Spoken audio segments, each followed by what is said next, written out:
Yeah, the punks just look at you and call you a dumb boomer. Get out of here.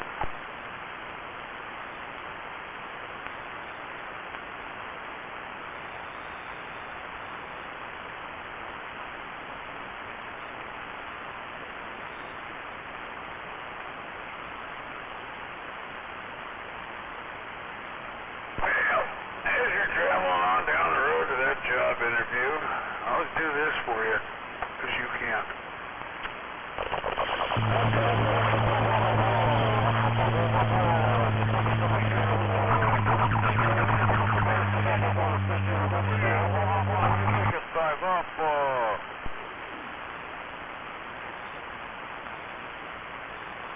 Hey, we missed you today, Wiener Bender. Hey, how you doing, 45 kilo shit? I've been on this fucking channel all day. Good, No, we missed you at Lakewood at the breakfast. Oh, you like a breakfast with a big sausage, do you? Good, We saved you a chair and everything.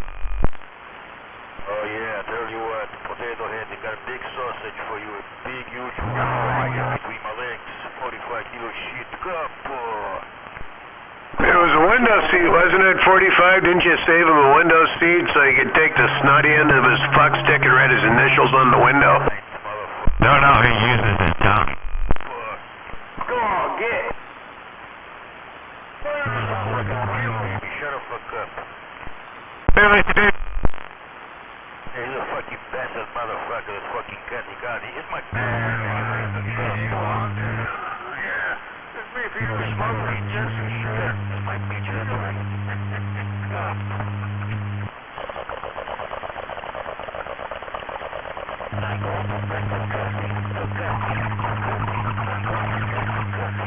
I don't think so. Good,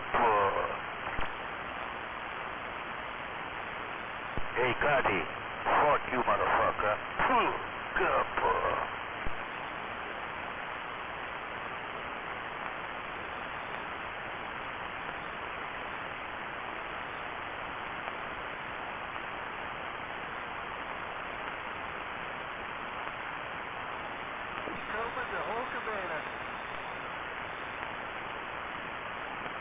How about them Seahawks? Man, they got it the last fucking second. What a heart-wrenching game that was.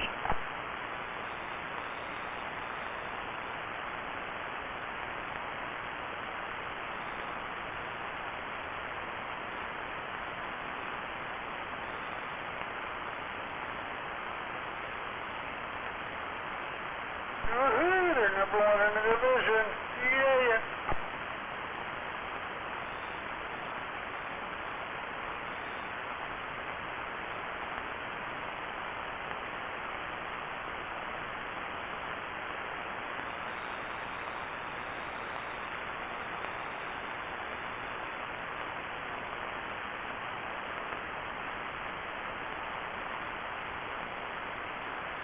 It might be playoff bound, you never know. 9 more games. The best part about that was San Francisco losing. Yeah, well, yeah, that was the whole thing. 40 Winers lost and the Seahawks won, so that moved them right into first place for the West Coast Division.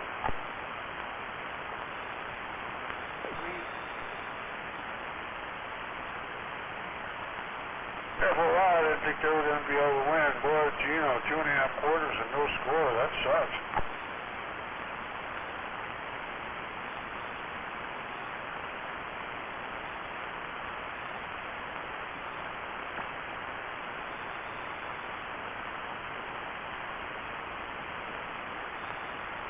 But, keeping with the Seahawks' reputation, right at the last minute, they pulled it out of their butt and they found it.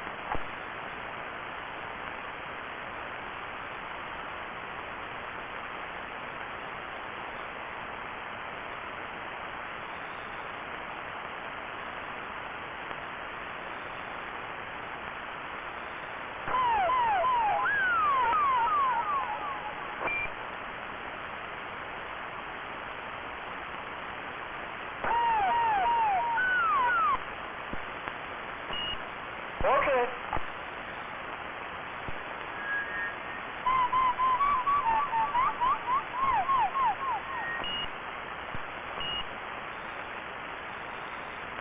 Okay.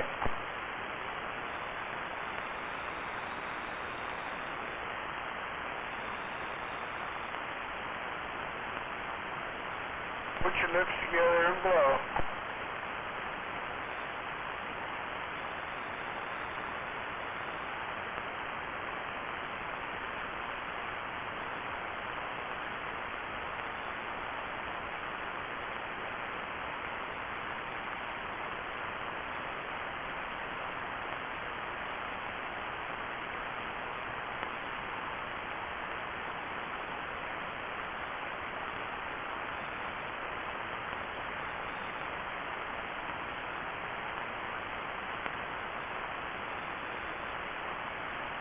Hello, Double Tap. I don't know where you are, but I can hear you.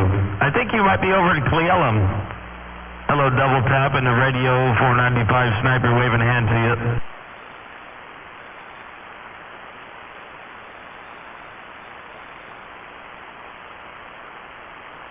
Man, I miss Double Tap.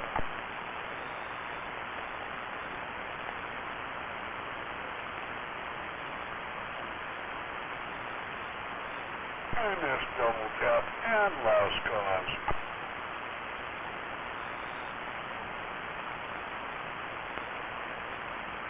10-4 Double Tap. Well, I'll tell you what, man, I can hear you in the bottom of the radio, but you out there. I can hear you, Double Tap, as long as the locals don't take you out, but you are there. Double Tap, I heard everything you said pretty much. I just want to let you know I'm waving a hand to you over the east side of the mountains. My God, 495 over here with the wave. I'm God.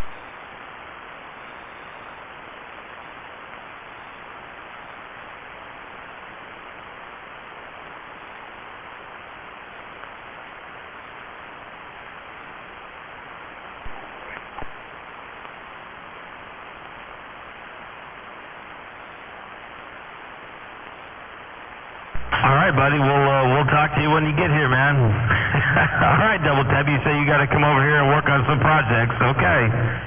All right, then, Double Tap. Don't pay no strain over in Cle Elum. Boy, that's a long jaunt, man. I think it ain't supposed to work this way, but it is right about now. Okay, Double Tap around Cle Elum. I'll talk to you when you get over on this side again. Maybe a little bit more louder on the radio, but I got you in mind right now.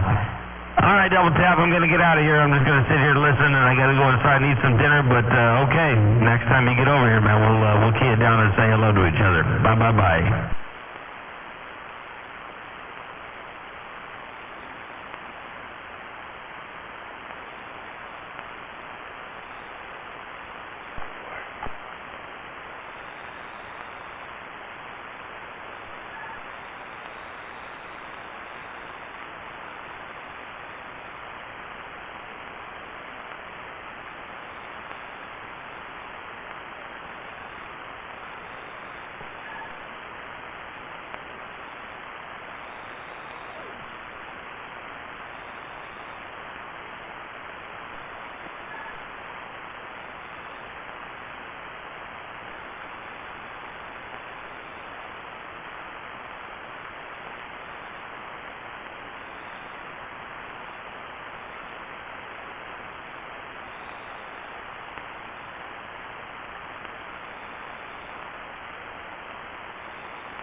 Wow.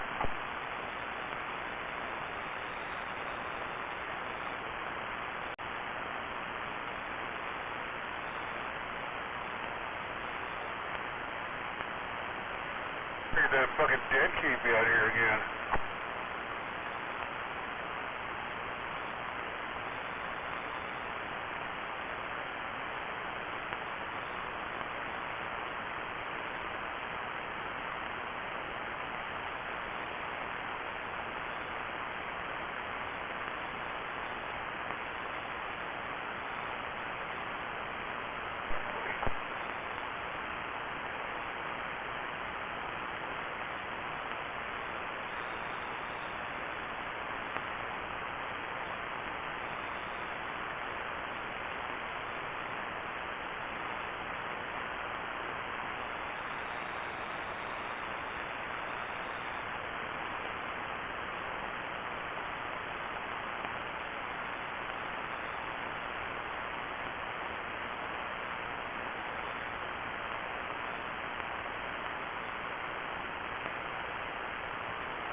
last one. Here we go. It's for the channel. You know who you are.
How about a Clint Eastwood? You out there? You got the radio on there, Clint Eastwood?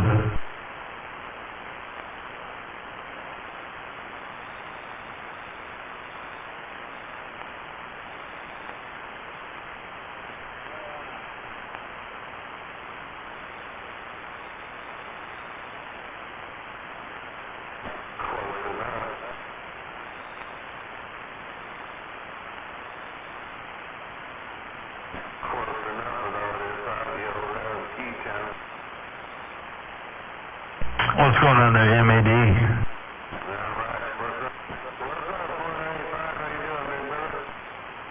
Oh, I'm good, man. I just sitting here doing some stuff, and yeah, I was about to turn this thing off, man. My wife ain't home yet, so you know, I'm just kind of waiting for her to get home. But yeah, you know, it's a Sunday, and I got a little time to spend out here on the radio. Got to talk a little Skip. That was kind of fun. You know, I don't get a whole lot of that these days, but when I do, you know, I like to make it count. MAD with all that audio, maximum audio delivery, 495 over here with the wave right back. Yeah, I was listening to you today up here. I don't listen to you on the frequency. You're doing your thing. You're doing your 495 thing to show. Yeah, just showing all your mess around with this new radio I picked up Friday. So anyway, waving end of the weekend wave to you there. Yeah, 10-4, man. Well, yeah, welcome to the week coming up, and I don't know, man, I haven't even looked at the weather. I think it might be getting cold, though. It's been cold, but I think it might be staying cold. I don't know. I haven't looked, but boy, oh boy, if it is, man, I'm gonna have to go around here and start doing the old wintertime checklist type of stuff. But that's okay. I shouldn't act surprised. I'm not surprised, actually, but it came a little sooner than I thought it would. But that's the way it goes. All right, MAD, yeah, hey, man, I just wanted to wave a hand to you and say hello. Hey, boy, you're a farmer out there, man. You got cows and all that. They start huddling together to stay warm. You know it's going to be cold in there, right? Oh, well, if it gets cold enough, you might find me right in the middle of that huddle. Hey, MAD, if it gets cold enough, you might find me right in the middle of that huddle. I don't know. Yeah, it's doggone it, man. Yeah, I still had the doggone air conditioner. I had one of the air conditioners still stuck in the window, and yeah, I just realized I was letting all the cold air in when during the summertime I was trying to get the warm air out. So yeah, I got a little winterization stuff I got to pay attention to, but yeah, we'll get there. I don't know.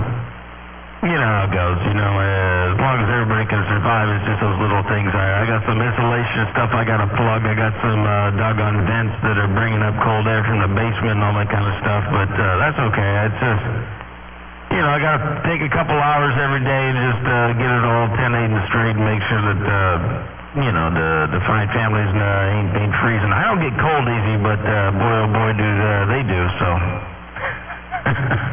I guess I got to be a good husband and a good dad, make sure that you know, this place is nice and warm and locked up tight. So, but that's what it is, man. This time of year, it just came a little bit earlier than I thought. Well, happy family is a happy 495, so that was anyway, I'm working this little Ranger 6300F turbo I picked up. I just want to see if it had a little audio out there. So, good evening, Tom, to you. Yeah, 10-4, man. It's got audio, that's for sure. Yeah, it's got. You must be putting your regular, you know, the audio that you normally run into that radio, because yeah, man, it sounds good for sure. Ain't no doubt about that. I mean, I guess it's about a 5, you know, so about 3 to 5. So I don't know if you got anything on, but yeah, I can hear you, man. It sounds good. So yeah, no, and you're right about that, man. If they ain't happy inside the house, then I can't be out here doing my thing. So yep. Yeah, don't tell nobody, but that's why I want to make it good in there so I can be good out here to break.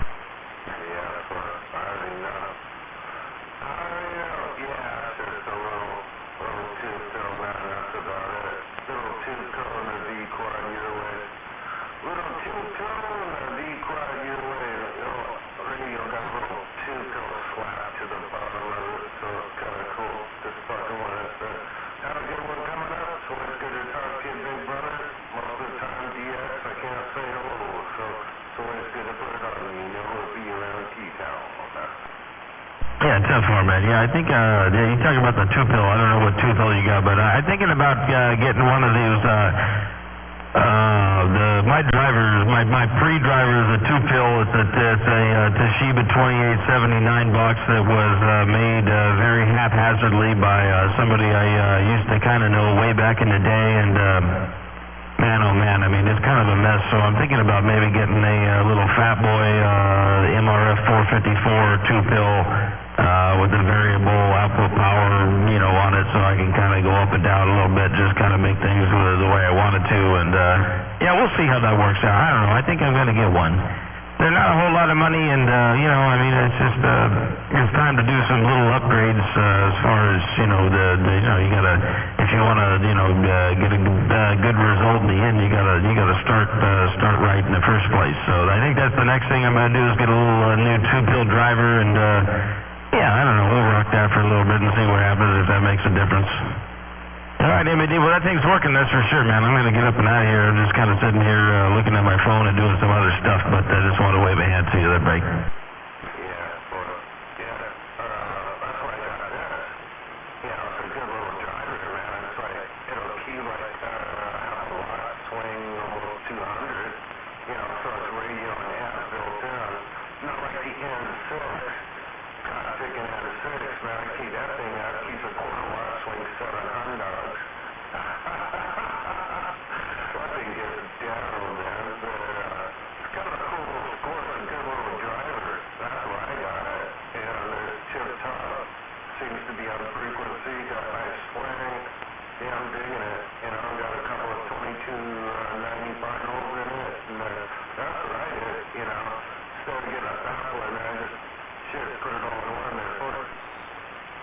Yeah, 410, man. No problem. Yeah, exactly.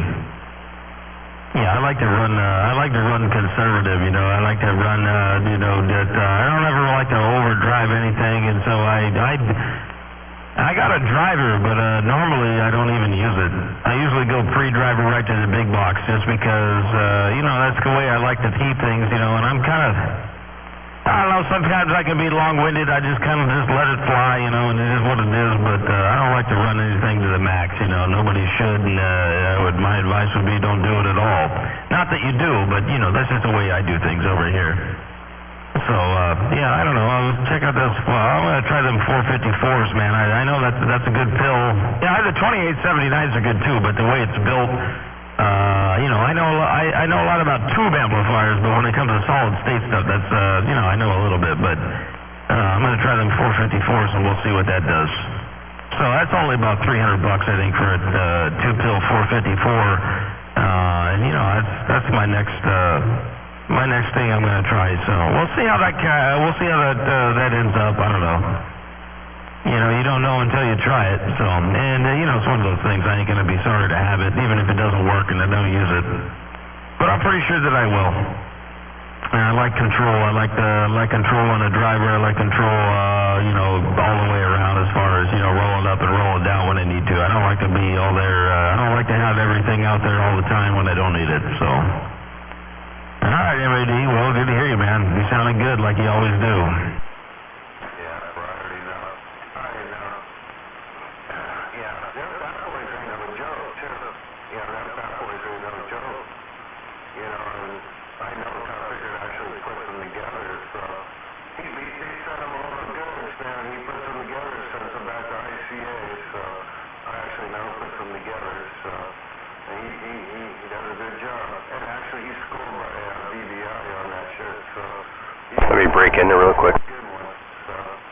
Yeah, Joe, yeah, you know, so, I don't know, you know, I don't let you know a secret, man. Yeah, I got you, G-Man. Hang on a second. Over 1,000, man. I maybe put the L80B up to about $900 someday and put it to the V-Quad, and that's all we doing up here in the apartment there. Yeah, 410, man. Well, that V-Quad's working the way that I think you want it to, because like I said, man, you always in there when I'm talking Skip, man. I can hear guys coming back to you too, so keep on with it, keep it on, man. You keep doing your thing. Ain't no doubt about that. It's working for sure enough real, as they say out there in the land of Mother Nature. All right, MAD. Hey, G-Man, you keyed up and you wanted to say something. Go ahead there, G-Man. Yeah, I just got in here on the tail end of that. So you're looking for a little two-pill driver or something? And you said a 454s? Yeah, I talked to Tony the other day, and what I want is I want to try a two-pill 454. I like them pills, I do. I like 2879s. Ain't nothing wrong with those. But the 454s, I don't know. It's kind of just something that, you know, I started down this path, and I figured. And so I said, oh, well, how much for a two-pill 454 box? And I think he said 200. And I said, well, how much, you know, he said, but it doesn't have a fan. Okay. So I said, all right, well, what if you build it in a bigger box and you put a fan in there? And it really wasn't a whole lot more, so I think I'm just going to get one of them two-pill 454s with a fan with the variable knob on the front of it. And I know you lose some, you know, I know it's there's a give and a take. You know, when you put the variable on there, you know, you don't get as much as you would out of just a straight low and a high type of deal. But yeah, anyway, that's what I'm looking at. So you're talking Fat Boy, not Wizard. Oh yeah, 10-4. Okay, why do you talk to him about building it into a plug in the wall for you? Oh, I don't know. That's a good point. Yeah, I don't know. That's a good question. I never really even crossed my mind. That would be fine too.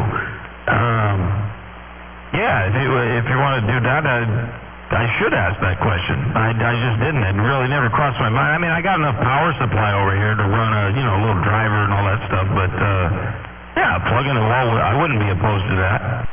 Yeah, I mean, because Evan will probably only be, it might be maybe 100 and a quarter more, but I've gotten all my transformers from him when I'm building my little two pills and shit, so yeah, it'd be nice to just make a plug in the wall and eliminate that other piece, you know? No, it wouldn't. That's a really good point there, G-Man. I really didn't even cross my mind to even think about that, because, yeah, I mean, you know, sometimes... Yeah, you know, power supplies sometimes cause a little more problems. Well, yeah, exactly. You're just eliminating one more point of failure, whether they're working or not. And then, you know, for the most part, everything works over here. But then, you know, sometimes, you know, until it doesn't. So, Yeah, I like that idea. I will absolutely ask that question and see what that would do to the price of the two-pill driver. Thank you, G, man. I appreciate that, man. I just never even crossed my mind to ask him that. And then one more thing you might want to check in on is the 2510s. It's a higher voltage pill.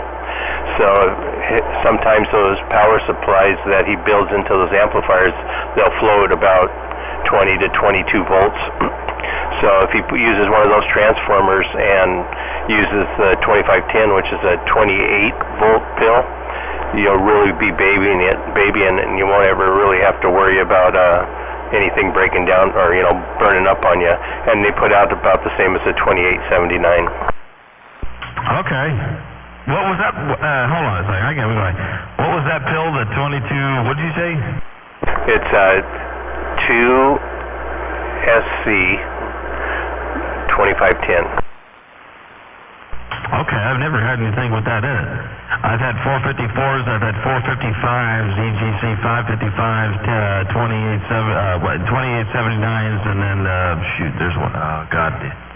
Oh man, there's one of 2290s. Yeah, I've had all those. But, yeah, I mean, the driver I've been using forever is just a little two-pill 2879 Toshiba, long time ago built box, and it's, I mean, when I'm talking, like, this is one of the most crude, lewd, I don't remember, G-Man, you probably remember this. It was built by, when I was a kid, well, I'm 40 years old, so, I haven't been out here for that long, but when I was a kid, 777, he lived off of Pacific Avenue, and he built a two-pill 2879 that I bought from him, and I don't remember what I paid for, but anyway, that's the little driver I've been using forever, and I run it in low power, so I'm only driving with about 25 watts, man. It's just, it's, but it's kind of nasty. I don't think it's very clean, and the way he built it, man, it's like the bare bones, how can I build an amplifier and, make it work and send it out the door kind of thing? And I was a kid when I bought it, so I really didn't know any better. Right, I hear you. Yeah, I started experimenting with those 2510s, and I'm just at the beginning of it, but I'm having pretty good luck with those. Oh, cool. That's good to know. Yeah, I don't know.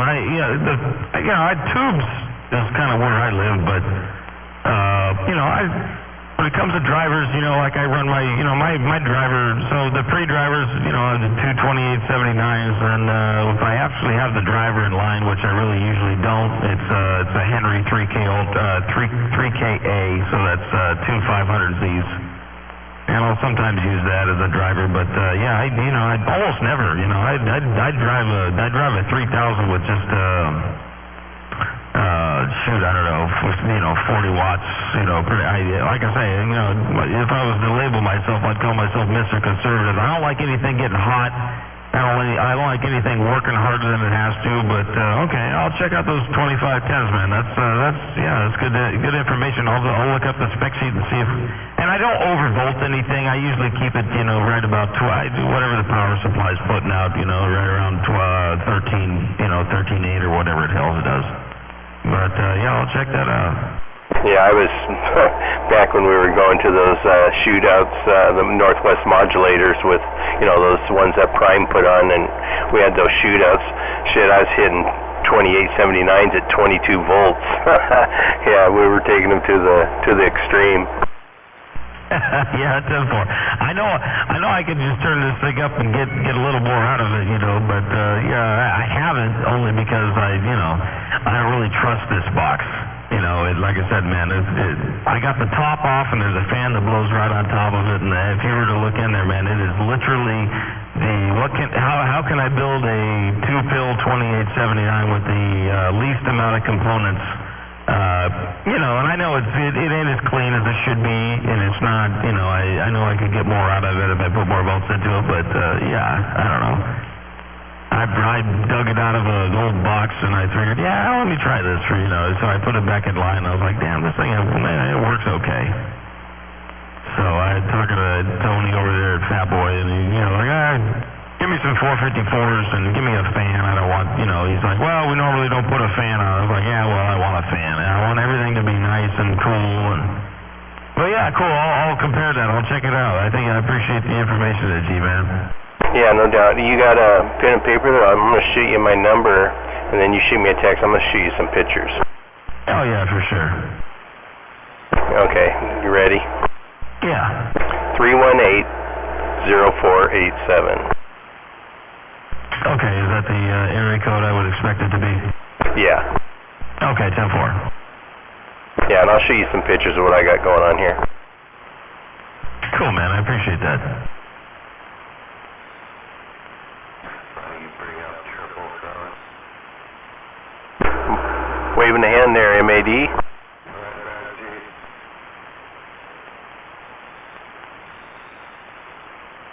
Yeah, MAD, you're not very loud out here tonight, or out this way anyway. Old 777 lived off Pacific Avenue in a little tiny trailer.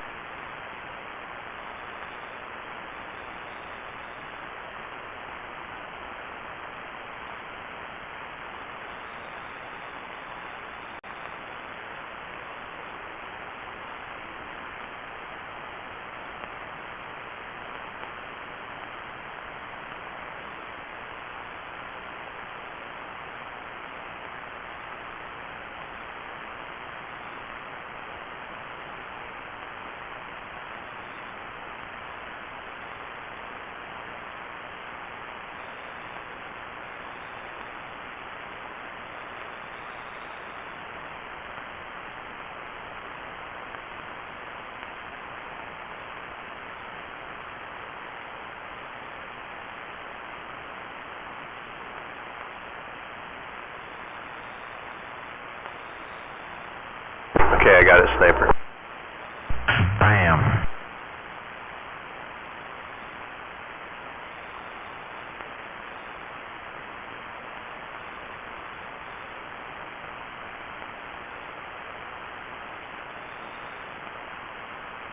That's what Jesus said.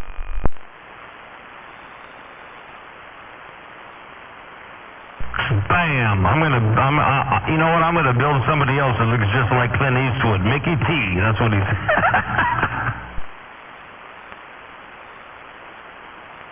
That was funny. I sent it to Smuggler. Jesus Christ. I mean, that's not just like one of those. Yeah, it kind of looks. That's like no. That is Clint Eastwood, and he's gonna have to live with it.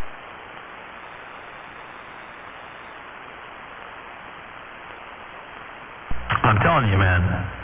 That guy looks exactly. Yeah, you know what I mean.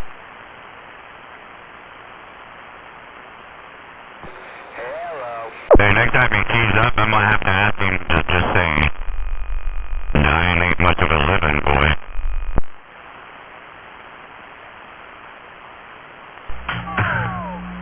I mean, it's undeniable, man. It's like a spitting image.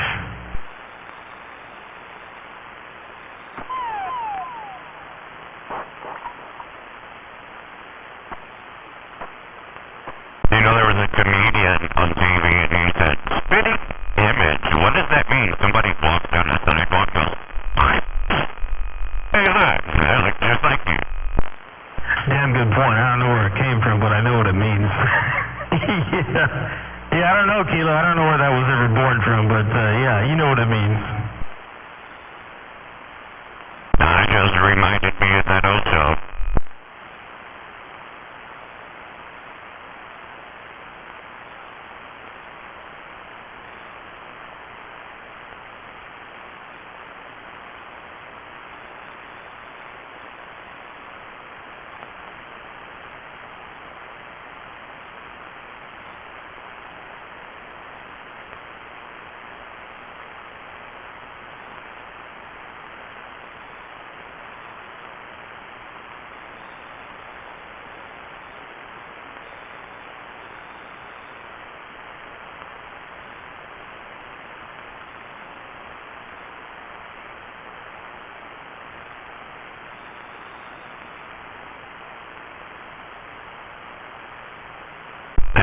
Sniper, next time Mickey G's out here, maybe we could get him to say, "Go ahead, punk. Make my day." Let's see if it sounds okay.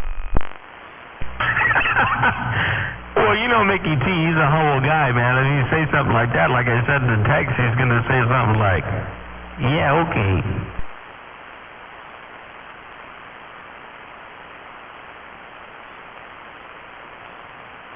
Yeah, okay, you're funny.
Hey, Kilo, I got to come over there here sometime soon. I got what I said I was going to get. It's in the back of my car. So, I don't know, man. This week is going to be rough. Maybe next week we'll get together or something like that if you're around. Yeah, that sounds good, and I'll have the rotor ready. Yeah, okay. Well, whatever. I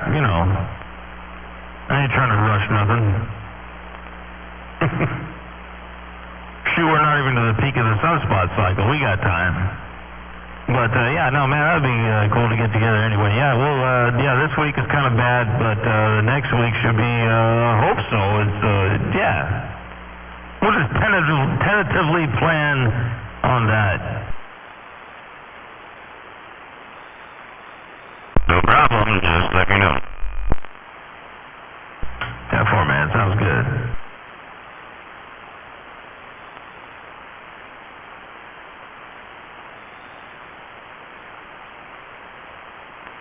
Yeah, so Sniper, now on the bench I have a 1929 Philco radio cabinet that I'm building a 16-pill and putting in it. Oh, damn, dude. I mean, I knew you were a builder, but I didn't really, yeah, okay. Yeah, sorry, man, I don't say sorry, but I just didn't realize that's how involved you were. That's some cool-ass stuff, man, for sure. Yeah, I quit working on shit for, I don't know, it's probably been 6 years now. My eyesight got so bad, but I got me a new pair of glasses. Well, there you go, and everybody needs a project, it's wintertime, man, so I got my wintertime project, I will say this, the doggone tube game, I love it, and it's kind of just where I live, but holy cow, man, what I don't like about it is you make one mistake and you ain't going to be here to tell nobody about it. Plate voltage is what I'm talking about, so yeah, it's kind of nice to, I wish I knew a little bit more about solid state is what I'm trying to say, because sometimes, I think to myself, is why am I playing with death, messing around with this stuff when, if I like tubes, man. Like I said, the final amplifier is always going to be a tube, but the solid state stuff is what's going to get me there to drive it anyway. The 10-4. Oh yeah, my first amp, I started out with glass. I had a Phantom 12 tube, and which I got it from Mojo or 333 back in the day. But I've been thrown on my ass and burnt the hair off my arms a couple times. You only do it once, that's for sure. But and then when it came to solid state, they wanted so much money, so I said, screw this, I'm gonna start building my own shit. And Chicken Hawk got me into that, so I'm still learning though. 10-4, man, yeah. No, I see your text, RC. You gotta call RC. I had a high voltage cap the other night. I had some weird RF going on over here, and man, I reached over to unplug the coax, and I was going from the beam back to the vertical, man, and I got blasted by. Anyway, it was almost like I touched 220, and it lit me up pretty good.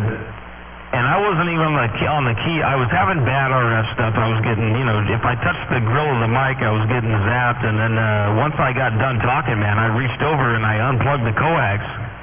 And I got blasted when I unplugged the coax. And I can't remember if Yellow Jacket called me or if I called him, but man, I told him this, and the only thing that Compigger had to do was laugh. He started laughing like this belly roll chuckle,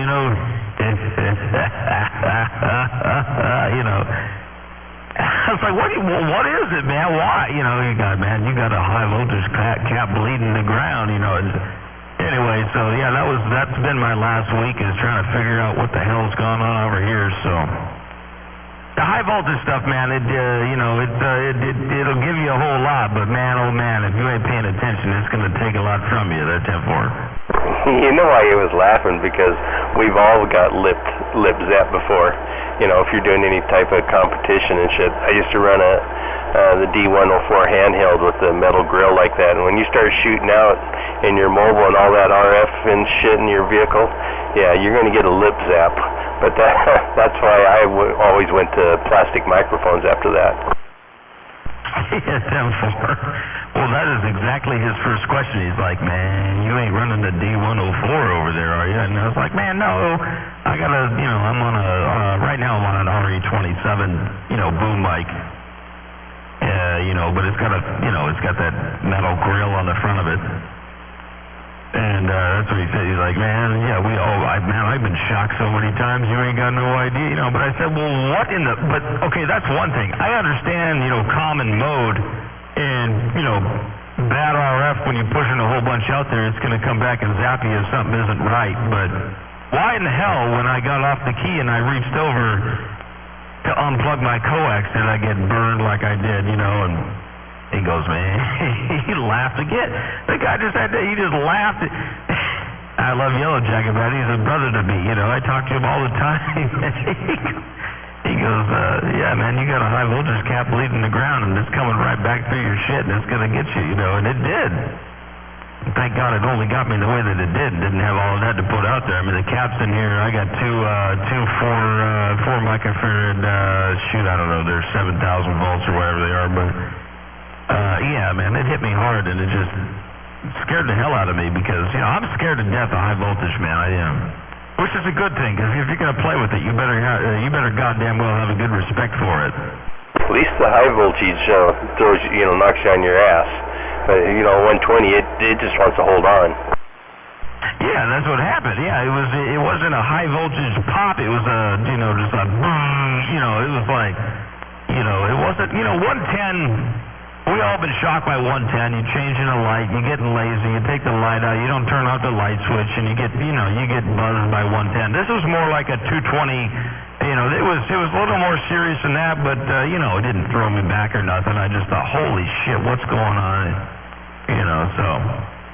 But man, I'll tell you what, RF did weird things, and the way that I solved it was, the amplifier has its own dedicated ground. It's got a ground rod all by itself that goes right through the wall. My radio station's in a barn, and it's an old horse barn, and so right out the wall on the other side of the wall is sand, where the horse stalls used to be. And so right on the other side of the wall, about 3 feet away, the ground wire is welding cable, big fat welding cable, and it goes to a ground rod.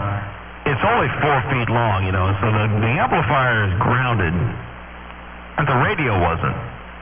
And so he said, man, is the radio grounded? And I said, nah, it was, but I unplugged it because, he'd doesn't ground anything, but anyway, I put that ground wire back on the radio, and I'll be damned. I mean, the output power went up, and that problem went away. So the other thing I did was I went to a hairpin match, which I'm not so sure I'm happy about doing, but I think I'm going to go to I'm going to go to a vacuum cap gamma here pretty soon. But yeah, so yeah, RF, man, it does weird stuff.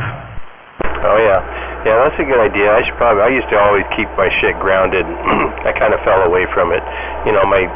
My tower and stuff. I got the shit grounded out of that. But yeah, I should probably go back to grounding my equipment like I used to do back in the day. Yeah, I think I'm going to keep it the way it is because, like I said, the output power went up, all the stuff went away, the computer monitors don't flicker anymore, and yeah. But it was weird because it was never a problem before, and then all of a sudden it started being a problem. The only thing I changed was the match on the antenna, but it worked for a couple months after I put that hairpin up there. Everything was okay, and all of a sudden, and granted, it had been wet and it had been raining, the last couple days before this happened. So maybe that's a factor. I don't know, but I got a new driven element I'm going to put up there. I'm going to go back to a gamma match. A vacuum cap gamma, which is supposed to be here in the mail, hopefully beginning in November. So once I get that, I'm just gonna put that right back up there and just go back to town and use that. Yeah. So this is going to be a vacuum variable or just a set like a 150 or what? No, it'll be a vacuum variable. Copy that. All right, I better give RC a call, see what he wants. So we'll talk to you later, Sniper. All right, 10-4 there, G-Man. Appreciate the pictures. Thank you for the number, and tell Mr. RC that I'm saying hello to him and waving a hand his way. Copy that. Will do. Who was that asking for a radio check? Yeah, I don't know who that was out there, but the radio's working there, 10-4.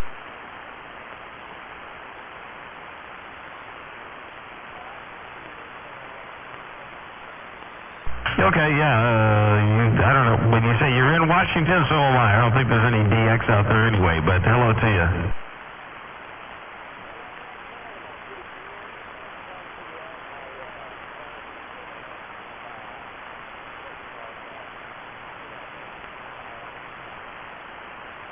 I'd say you're pretty clear. It's a little bit quiet. I don't know if you got any more to go there on the mic gain or whatever you got, but you're being heard, man. It's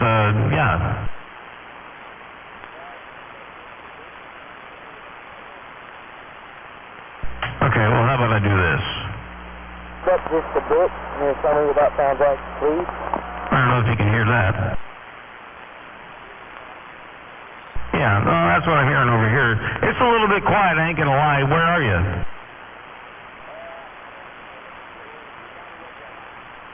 Oh, okay. So you're in a Mobile.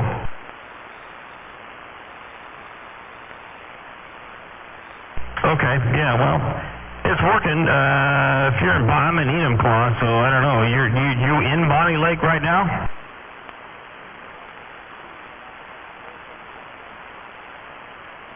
Oh, okay. Yeah, you probably get a little bit. Are you going down the hill right now? Okay, once you get to the bottom, you'll probably hear me, and I'll hear you a little bit better. But no, it's working. It's talking, man. I mean, I got no complaints.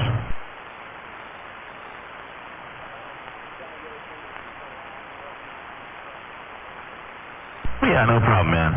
Yeah, it could be a little bit louder. I don't know what kind of antenna you got, but the bigger the better. So, what kind of antenna you got on that thing?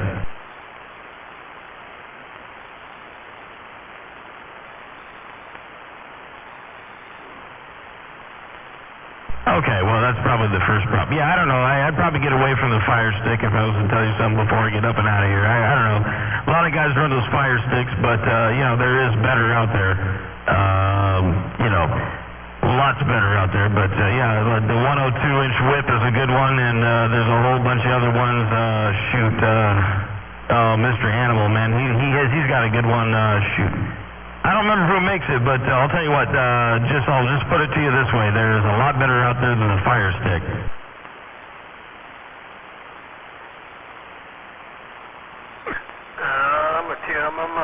saying you don't need a fire stick.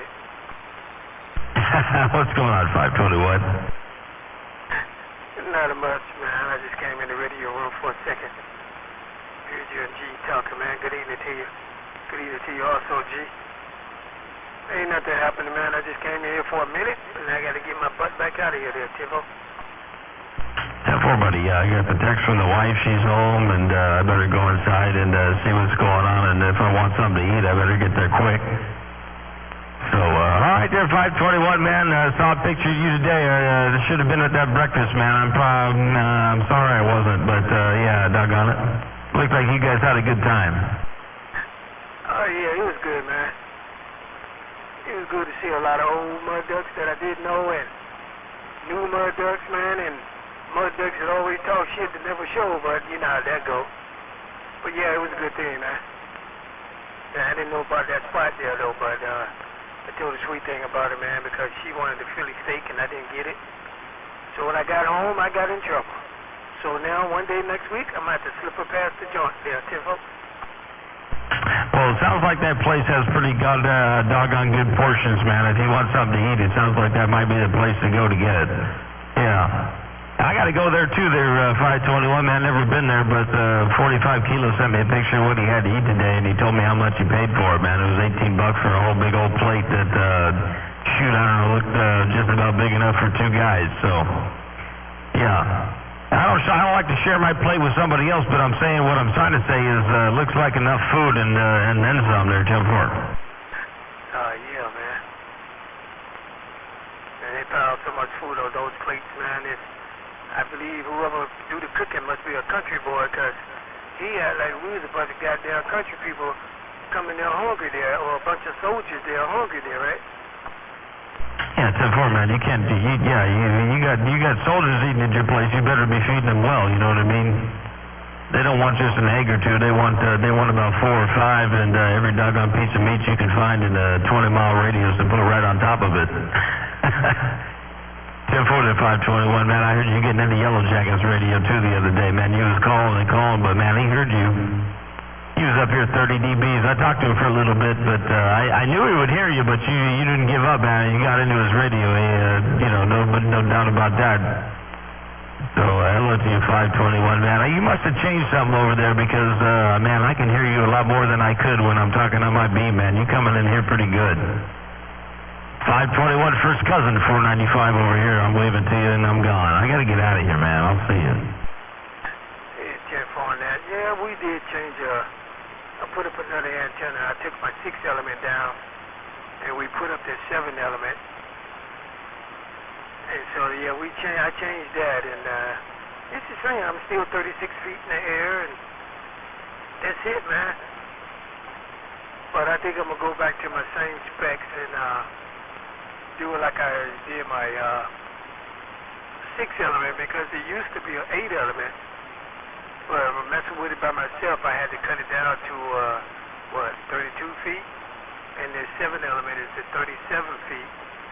But I'm going to go back, I don't know, maybe this summer if my health is still good, I may go back and use that same boom. Because that boom that I was using was a 3.5-inch boom. I was using that irrigation pipe. And so that was like 42 feet. So I'm going to move back out and go back to 42 feet.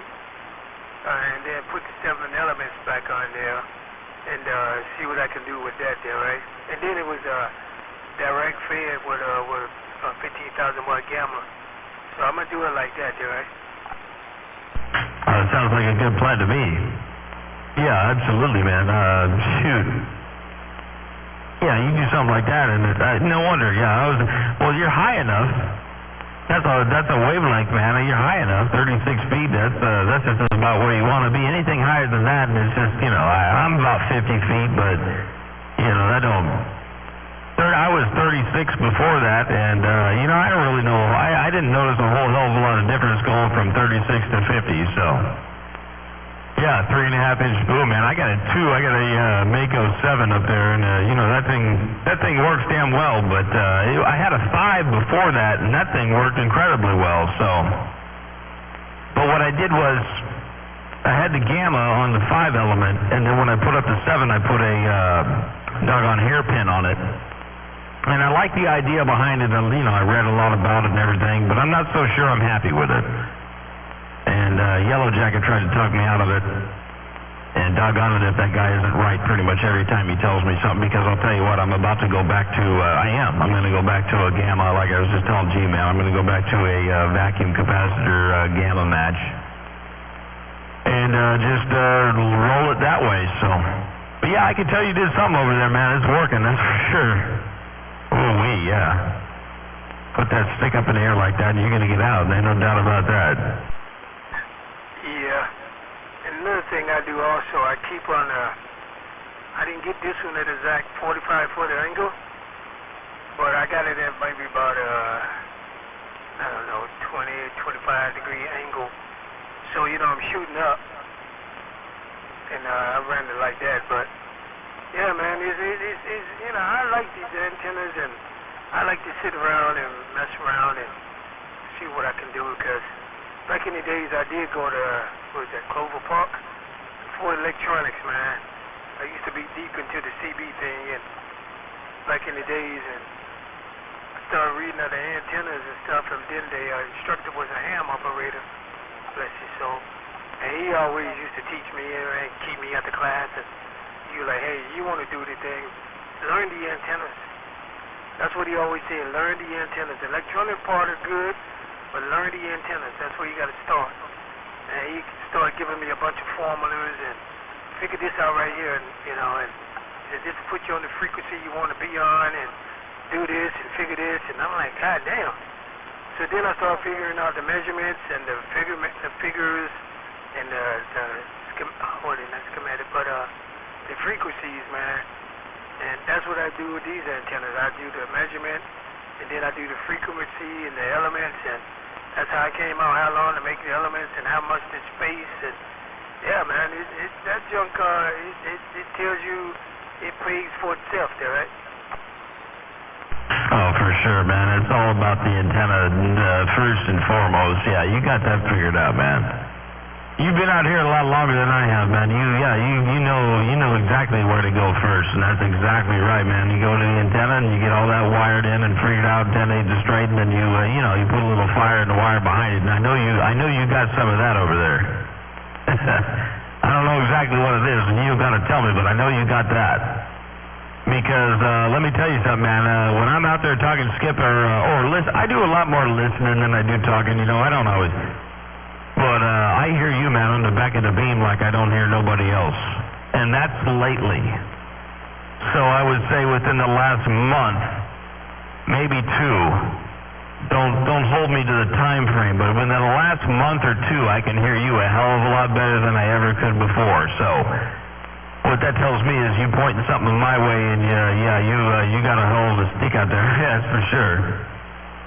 Yeah, good for you, man. Working the homebrew, figuring it all out on your own. I kind of cheated. I took a 5-element and turned it into a 7, And like I said, man, I messed around with that hairpin, and I'm going to go back to a gamma. It is what it is. Sometimes you just got to try it, to settle your mind on, thinking it ain't going to, you think the hairpin's going to be the ultimate end-all, be-all, but, sometimes you go back to whatever worked before you messed around and changed something, so. I got to upgrade some coax, and, I got to bring the tower down, and we'll do that. That's coming up here in the next couple months, I think. So, all right there, well, yeah, 521, man, that's part of the hobby, man. There's always something to do with the project, and, it's a fun thing about it is, you just, if you like the antenna part of it, do the antenna part. If you like the amplifier, or if you like both, then, well, wow, you got a whole bunch of stuff you got to work on. There's always something to work on. 521, first cousin, 495 over here. You're right on that, man. You're right. There's always something, man. Always something, Like I was telling my wife, man, back in the days, and the 80s and 90s, I've always tried to work on a radio, and right now I got a bunch of goddamn mobiles over here, and I went through them and checked them, and they all work. I'm just got to put them on eBay for like $10, $20, and get rid of them. But yeah, that's what I did, man, and So now that I'm getting old, man, it's time to relax. I started on this thing, man, and I've been doing it. I started in, 1973? Well, I put it like this, when I was 12. I started when I was 12. I'm 62 now, so that's how long I've been doing this as a hobby, man. I've been doing it as a hobby, and I love it there, right? That's 10-4, man. Yeah, it's a fun deal. It is, man. I got into it when I was a kid. We got into it. My buddy's grandpa was a ham radio operator, Captain Kirk. He moved to Florida, and his grandpa got us into the ham radio stuff. But we were talking on CBs well before that. You know, house to house when we were kids. It started out with a Channel 14 handheld you could buy at Radio Shack. It only had that channel on it and that channel only. And then my grandpa gave me something, and you know, it was a Panasonic, I don't remember what the name of it was, or what the model was, but it was a Panasonic 23 channel. And, man, I'll tell you what, man, I when I was about 12 years old, I tried to take a stereo amplifier and turn it into a linear amplifier, and, well, that didn't work out so well, but, you know, it's all part of the learning process, right? And then, sometime along the line, probably when I was 13 or 14, I talked my parents into driving me up to the Buckley Eagles to meet somebody that had a 2-pill amplifier, and we bought that. And, yeah, the rest is history, you know. It's just kind of a progression, you know. Yeah, it's a fun deal, man, it is. The ham stuff is fun. It's good to have the ability to do so, but if I'm going to sit down and spend my time, my free time to talk on the radio, you know what, I'm going to do it right on 11 meters because that's the way I like to do it. I like to talk the way I want to talk. I like to talk to a bunch of people, not just one guy for 3 hours about, what he ate for breakfast and, what the weather is like. And, I like to talk to guys that are on 11 meters, too. It's just there's something about it that I've just never been able to, I've never been able to shake it, man, and it's, I ain't got no regrets about that. That's radio for me there, 521, 11 meters and 11 meters till I die. I'm going to get up and out of here, though. I got to get in the house. 521 First Cousin, man. I'll see you later. Good to hear you in the radio there, big brother, and I'm waving a hand to you, and have a great week coming up. Cheer for that, man. Yeah, you like me, man. I started out, I had a neighbor down the street. He was a hammer. And I heard you guys talk about grounds, man, but he always told me, and he showed me, he came to my house, and he helped me ground my antenna system, but he took like a 4-foot piece of, a 4-foot chain link fence, and he put it down 12 inches down in the ground, and then he poured rock salt around it. But then from the antenna, he was running grounds into each one of the corners of the chain link fence, and that's the way he grounded his tower. He grounded everything just like that, and he kept that chain link down in the ground with that rock salt, and he always would put water on it, and he was always telling me, spray a little water on it. But see, my thing was, I live right by the Elizabeth River in Virginia, and I had the Interstate 64 that ran right behind my house. And so I would ground my antenna to the fence, and if you watch that fence, it would go all the way down the street and run right down into the water. So that's what I would ground into, that water, man. And when I first started, I got a 999 antenna from Radio Shack, quarter wave. And when I put that thing up, I'm going to let you go, man. And when I put that thing up in the wintertime, it was so goddamn cold. I had seen people stick their tongue onto the clothesline, and I did my mom clothesline like that, stuck my tongue on it, and I guess that kept me there for about 20 minutes until I could breathe enough to get that down coldness to melt. But all right, man, I'm going to let you go. I'm going to go in there and eat me some fried crabs. I just finished cooking them, so I'm going to go eat me some fried crab and drink me some Kool-Aid or something. But you know what it is, man. I'm going to get out the way. I'm on this ground playing out. 10-4, 520. Well, man, I'm just sitting over here smiling, listening to your story because, it's, everybody's got a story, man. And, you know what? Every one of them is unique and different, and, that's the way this whole thing goes, man. You just, you got to start somewhere, and, you got 3 different guys telling you 3 different ways to do things, and eventually you kind of settle on one that works for you, and, you kind of roll with it and shoot, I've heard all about the rock salt thing, and, you know, I'm not saying it ain't a thing. I just say, you know, I don't know, man. It's a weird deal, you know. RF and electricity, man. It's you know, nobody knows what's going to happen when lightning hits. Even if you got anything grounded, it's kind of unpredictable, you know. You do what you can do. You do the best that you can do with what you got. Ground rods, absolutely. You know, I didn't have anything grounded for quite a while until I started messing around with high voltage, and I figured, well, I better have a doggone ground over here because, you know, I don't want to be in between it. And I actually got a piece of 3 foot by 3 foot conveyor belting. It's an inch thick, and it's a pad that I stand on when I tune things up. You know, I just try to give myself the best chance possible. You know. Hey, first cousin, check it out. And if you watch that piss, it will go all the way down the street and run right down into the water. So that's what I was grounding to, that water, man. And when I first started, I got a 999 antenna from Radio Shack. I'll tell you what, man, that's some clean-ass audio right there, 521. So you got it going on, man. There ain't no doubt about that. Hey, 521, you're going to get out there and eat some fried crab, man. I'm jealous. I'm going to go inside and see what's cooking in the house, and we'll talk to you again somewhat, hopefully soon there, 521. 495 over here. I'll see you.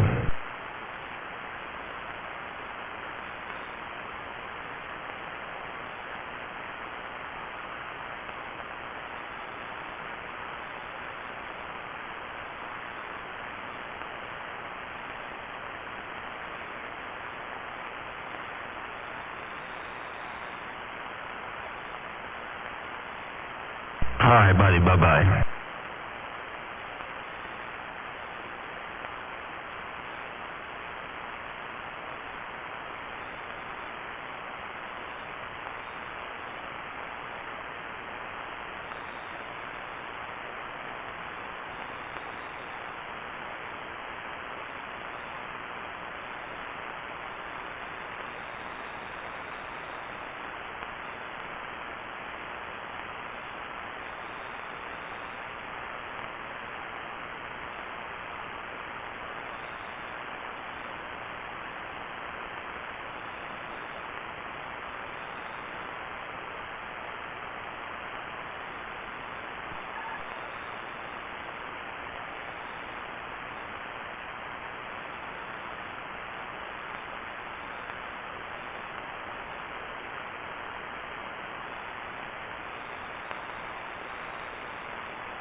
on these fried crabs is hitting. About 727, where you at?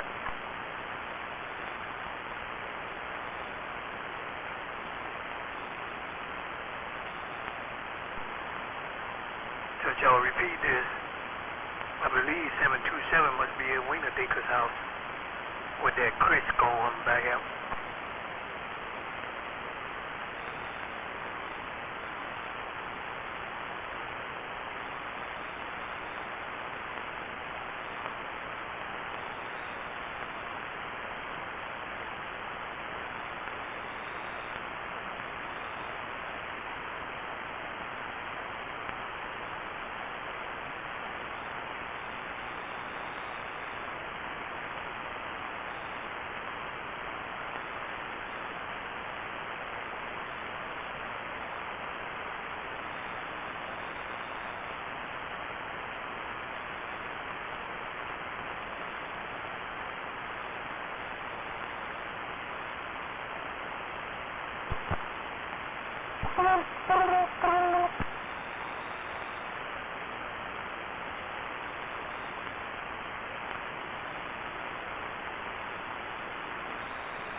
Really?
No way. Oh, yeah. Yeah? Huh. That's what I said.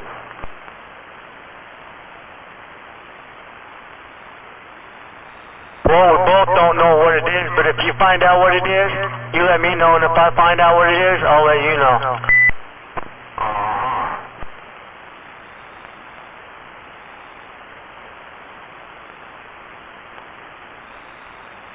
Do I got enough audio? Oh yeah, definitely. Okay.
Yeah, Don, we can make that happen, but it ain't gonna happen soon, because I gotta get set up to do it. I gotta get me a test radio and some time, and,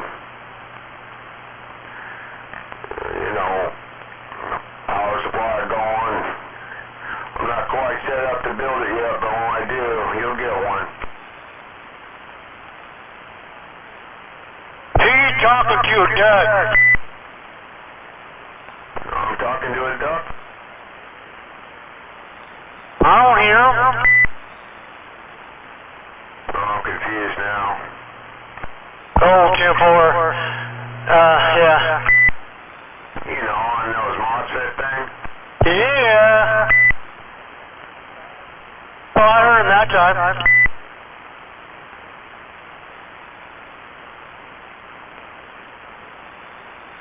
Man, I didn't know it was that big of a duck. I can hear him, but, you know.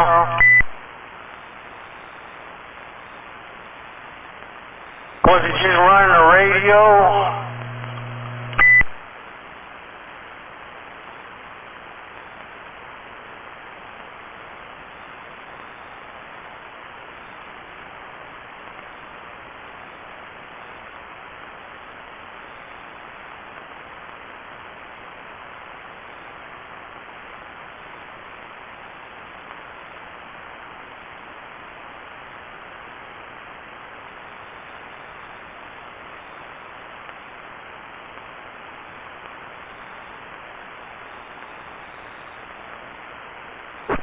kind of power supply you got up at your place? You got a power supply to run a mobile now? No, I don't have no power supplies. I had to, Mick borrowed me one because I was running a 225 Palomar up here, and I think it was like 30 amp. That's the only power supply that I know of, bro.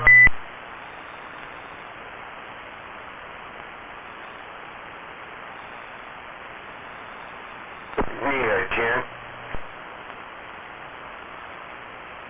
Wish I had one, you know you could borrow it. No, I'll just, if you had one, then I could let you borrow something. But, you ain't even want a 30. Oh, Kevlar. Wish I had that 50 amp power supply from Pyramid. The one I used to have down there in Parkland. Should have never got rid of that. Yeah, 50 would run it. Reasonably. Yeah, I said I should never have gotten rid of it. Yeah. Yeah, I got one of my, drivers just sitting on a shelf here. It'd get up and kick the smooch, that's for sure. Yeah, that's what we do. I was dominating, 4-pill class and 2 driving 4 with a 2-pill in it.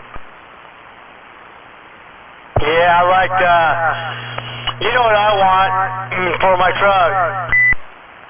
Yeah, Ken. Put it behind a beam. A goddamn beam on my truck. Well, you know what? They probably think I'm weird. But there is people out there that know I'm not. Yeah, I rolled on out of the van here to help with mobile. Yep, that's right. My little puppet, I called my little puppet out because I was talking, and I just drug him out of there, hooked him up, and now I'm playing with the strings.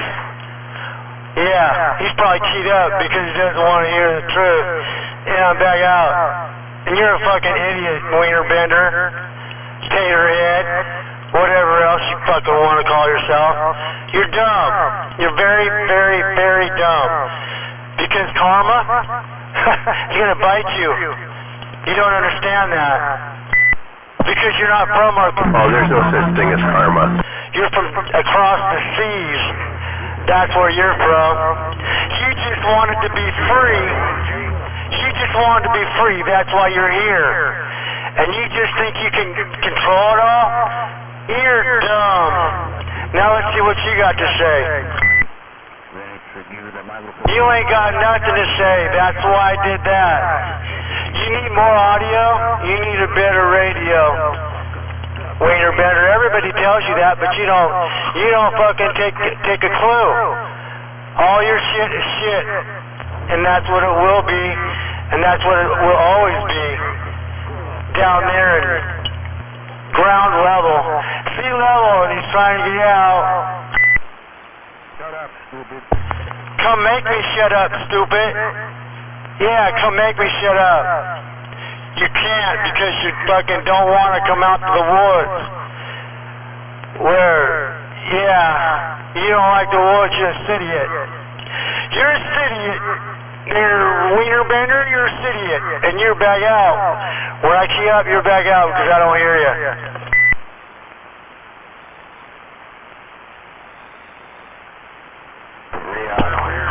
No, it's not going to work. That's not going to work. Did you get those to work, G? Oh yeah, they're all soldered in. I haven't tested the box though. Perfect.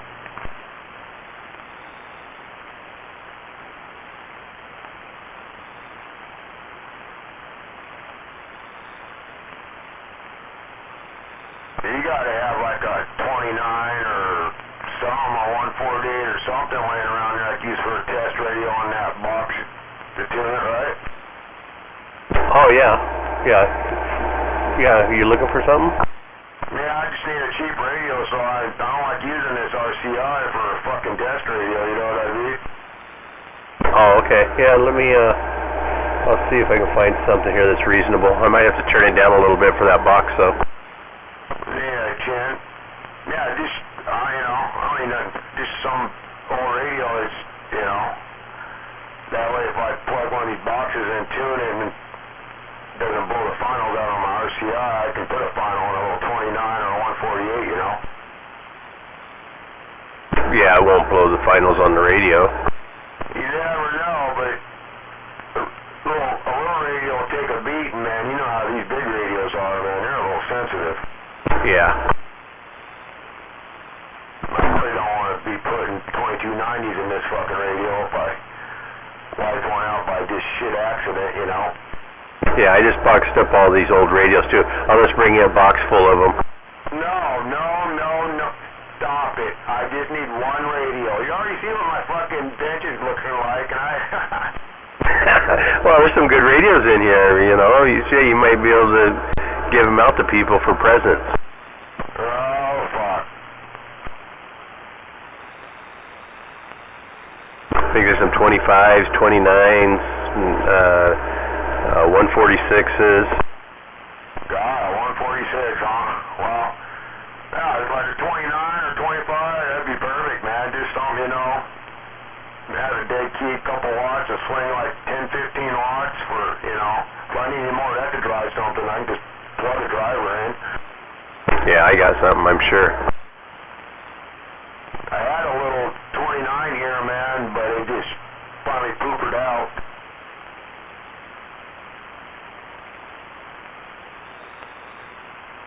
I guess it started from Mick's place fucking decades ago and got passed around like a little hoe and shit, and yeah, she put the rest. Oh, wow. Yeah, I guess Dino said, yeah, you got it from Mick, and then I think Jedi had it for a while, and yeah, it got passed around, and I got it, and it just started getting all scratchy when you keyed it up, so I couldn't do shit with it. Every time I key it up, try to tune something, it go, you know. Yeah, did you say you had to come over this way tomorrow? Yeah, I gotta go to the vet at 6. I got an appointment at 6. Maybe I'll have the old lady stick one in the big white mailbox out there for you. I'm gonna probably be up at Ashford. Yeah, 10. Big white mailbox. Yeah, it's right next to her driveway over there. Alright, yeah, I would throw a radio in there, man. That way like I said, beat that thing up, tuning shit instead of using my good radio. Yeah, right when you turn it in the driveway, it's on the right side. When I pull in your driveway? No, the vet. Oh, on the vets? Oh, okay. Yeah, roger that. Where all those mailboxes are? It's on the right side, though. So it's just her mailbox and my mailbox is on the right side over there, but hers is the big white one, and we use it for bigger packages, so we'll just throw one in there. Alright. Yeah, 'cause I can just run it off power supply on this little box I'm going to tune that thing out of. Power supply in what box? No, that 2510 box. Oh, well, it has its own power supply. Yeah, doesn't it got a thing to run a radio here off the front? Yeah, you can run radio on it. Yeah, is that what you said? Yeah, 10, so I can run that like a little 25 or 140 or 40 or something. You should be able to run that, right? Hell yeah, I ran the Cobra 200 on that thing. It's like a 15 amp power supply. Holy smokes. Yeah, it's sweet, man. It's a nice setup. Oh, it looks good inside, man. I didn't know it was that high rated, man. That's fucking badass. Yeah, that's why I did it, so people could take their mobile out of the vehicle or whatever and take it in the house and just plug it right into the amp, you know? Right.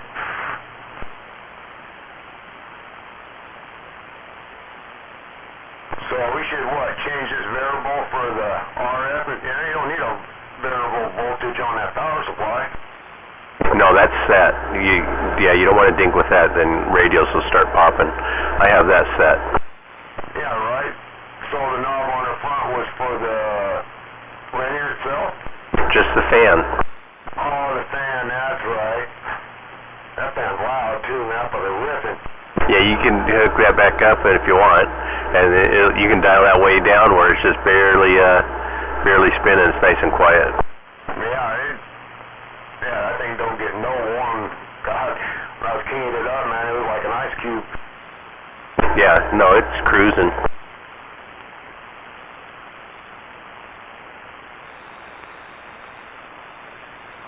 Yeah, I like those 2510s. I'm probably going to end up getting, I don't know, 40 or 50 of them or something. Yeah, 10, yeah. I definitely want to figure out how to tune them on that. That's a perfect thing to get it figured out, map it down, and then I can take that 16-pill board I got and just change out all the values on it and put those in instead. Yeah, you could build an 8-pill and run it with the power supply with those transformers. Right. You can do a plug-in-the-wall base. That'd be sweet. Well, that's what I like to do. Like I said, all I gotta do is just figure out what values we're gonna use and stuff, tuning this one, and that 16-pill board I had already built. All I gotta do is just change a few things on it. Once I figure it out, and I can split it in half and make an 8-pill, like you said, and I got a nice little plug-in-wall. Yeah, I can search around and see if I can find more of them transformers. You might need to put a couple more in there. Well, yeah, that'd be 2 separate boxes, build a big old power supply. Oh yeah, I wouldn't put it all in one box. That's just too fucking much. Yeah, I got 2 16-pill cases sitting up on the shelf. One was a motor mall. The other one was an 8-pill. But I can use the case, and I figure I'm going to mount those transformers and build the power supply out of that. Yeah, that'd be nice. Better go get those boxes powder coated. Oh, fuck. Gotta make it sweet. Did you powder coat these black ones? Yeah, they're powder coated. Did you do it, or did you send them out? No, I had them done by Perfection on Canyon Road there. Yeah, Jen. I was trying to think where I seen a powder coated place. Yeah, I take everything in. I took all my boxes in there. That's the only way to do it. Oh, they sweet job on it. Inside and out. Yeah, it's fucking glass, man.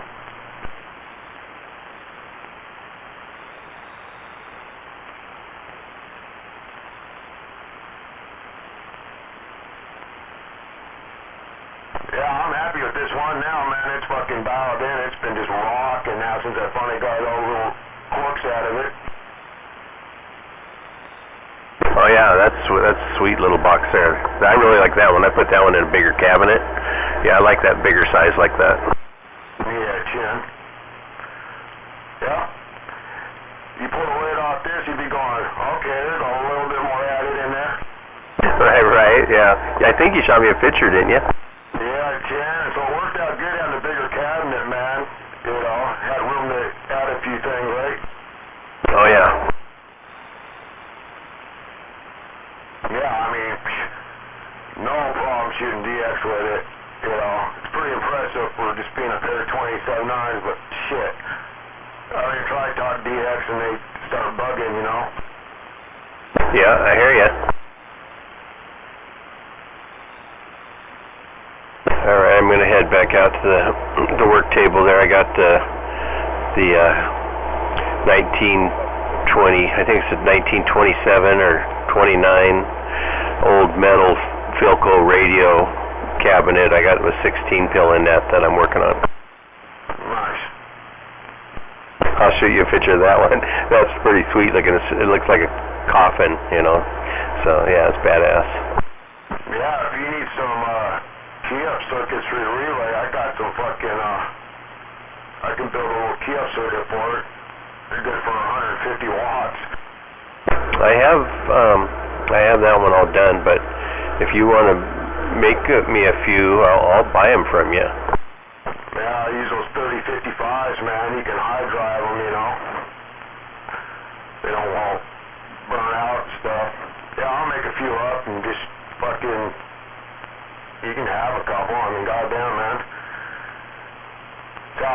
I know you'll have something I'll need. I mean, I already helped me out with the fucking, get some shit going. Yeah, no doubt. Yeah, I mean, I don't like making up them key up circuits anyway, so. yeah, get you to do it. Yeah, that'll help out. Dude, you'll be impressed. It'll just be a little fucking, look like a square final 220 case. It'll all be right on that. I mean, all you gotta do is solder one leg to the ground, one wire to the fucking relay, and your capacitor going to the input on the RF, and you're done deal, man. It's simple. And if you ever had a problem with one, it just you pull it right out, put another one right in. But yeah, I haven't never blown one out, and I got plenty of those 3055s, man. Got a whole box of them, so that works out. Nice, yeah, all I have are those shitty little, what are they, 2022s or whatever. Yeah, so, but anyway, yeah, that sounds cool. Alright, well, I'm going to get off this thing, so we'll be chatting at you tomorrow or something. Yeah, those 22s, man, they blow up on key-up circuits, but there's a circuit to make a preamps out of them. Oh, yeah, well, shit, I don't want to listen to more static. Right? But anyways, yeah, okay, well, I'll throw a radio in the mailbox. Alright, go sniff some solder. Yeah. Try not to get a nosebleed. Right? I do have my sniffer, or sniffer, whatever it is. Maybe I should plug that in. Oh, shit.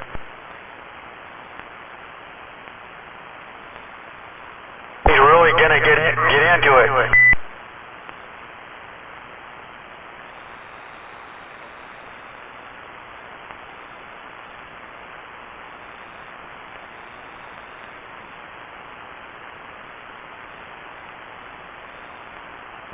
Yeah, if you ain't got it set up right, man, it's just a pain in the ass working on shit, man. You got a simple setup, you can really get it dialed.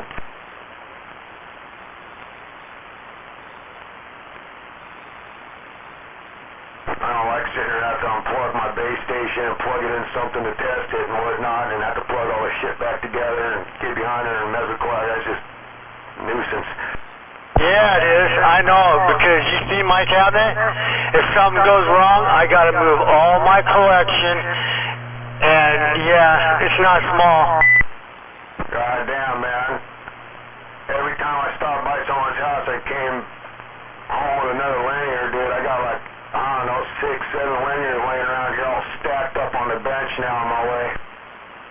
I'll take them out of your way. You know, like I said, man, if you had a 50 amp power supply, man, you could run this fucking, my driver I used to use on my 8-pill. No, 10-4, yeah, I don't have no 50 amp. I mean, it would probably, if you're swinging to a 30 amp, but realistically 50, man, you'd be fucking ripping, dude. That thing be smoking, doing about 500 bird. Check this out. You know when I have my generator running, I have my amp plugged into one side, so one side's just for the amp. And when I do that, people say my amp sounds better. Well, sure. I mean, you're only fucking 4 miles off the damn fucking power grid. Oh, okay. No, my power grid's right there, about 10 feet away from me. Well, when you're plugging that generator in, it's not the voltage you're getting, it's the amperage you're pushing. You're not getting no dip in your voltage, you know? Oh, 10-4. That's the whole thing. I mean, the voltage will go into your house, you know, like when your lights are dimming down a little bit, if you like your washing machine turns on and shit, and then you plug that generator in and it'll pick up the lag. Oh, yeah. How's your generator hooked up? You just plug it into your dryer, or you got it hooked up in your fuse panel? No, I just got it out in the shop, and we have one that runs from inside the house to the generator, and I have a separate one that runs my box that goes to one side of that generator. Yeah, Chen. Because I don't want to use the same plug as a different thing, and you know, just in case something happens. Yeah, right. No, my generator's got about 70 hours on it. It's pretty much brand new.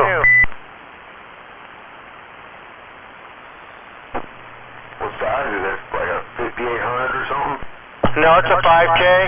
A 6200, it runs at $5 grand, and it surges at 52 or 62.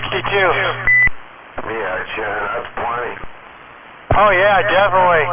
Well, you know, we were running this, believe it or not, I wasn't believing this either.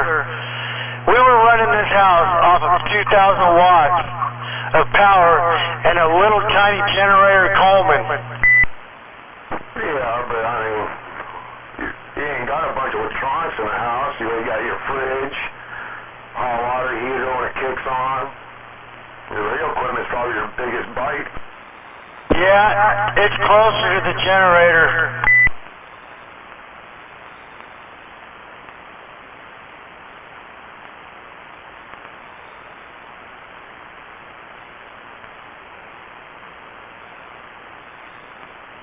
Alright, now I'm turning the heater on. It's getting fucking cold and shot.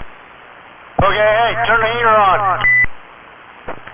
Yeah, I was out in the Nova for about the last hour and a half, screwing around out by Tenino and Bald Hills out there, Vale Road, screwing around. They just got back, coming out here down the radio. Now I'm fucking cold.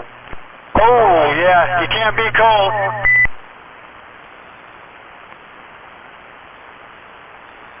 Surprised they got any tread left on the back tires right now after that deal. Oh, hey, you need to come out like on a Saturday and fucking do a big old burnout in front of the house.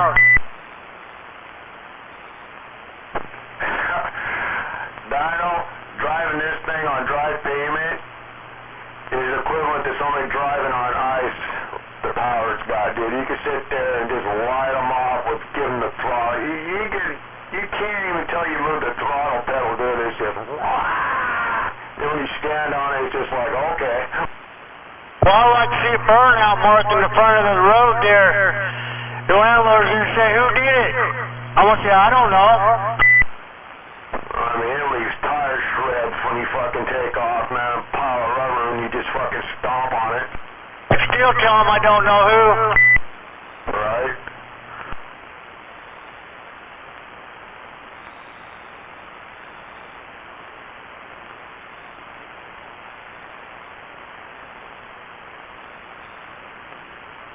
Hey, shoot, I'm going to sit back here and smoke, man. 10.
Shame on the man.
Hey man, you guys have a good night, man. I'm out of here.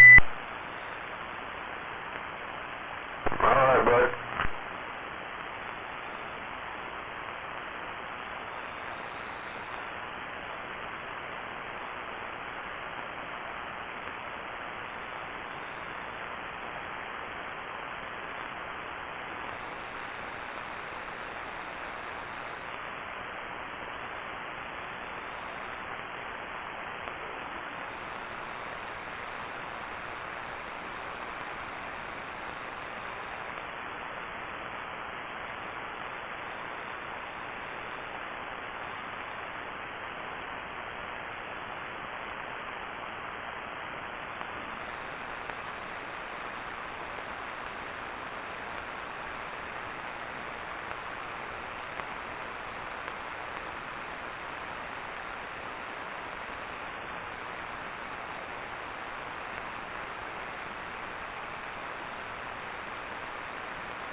Fuck off. Eat shit and live.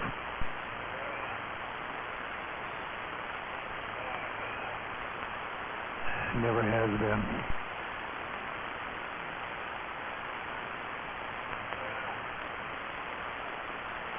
Take your own advice and fuck off.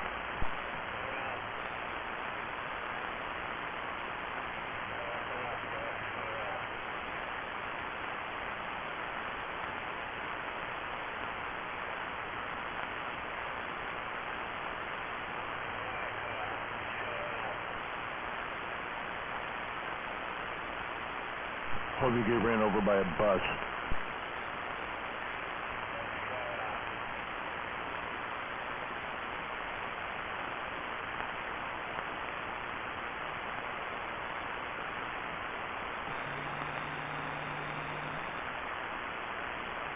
I don't know what that was, but that was just a hum. Strong signal, though.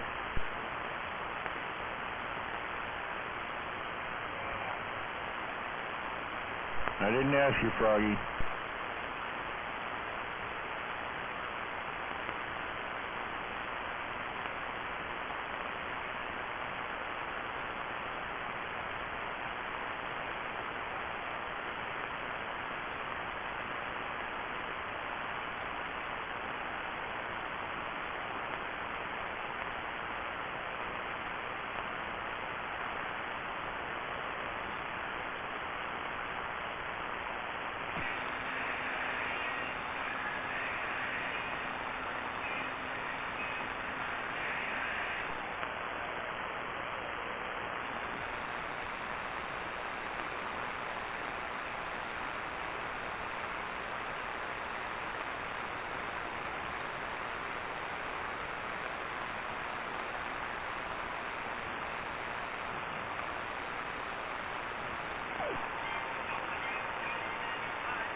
Hey, I like the Oompa Loompa song. Play it again.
My name is Dynashit. Yes, Dynashit. They used to call me Dynamite, but I lost all my might. From now on, my new handle is Dynashit. You know why? Because I'm a fucking piece of shit motherfucker. That's right.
in both these radios.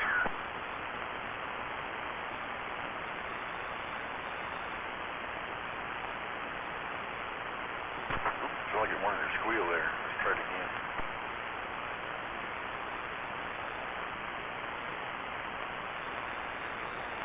Well, that dipped down quite a bit. 1, 2, 3.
That's how it's done, boys.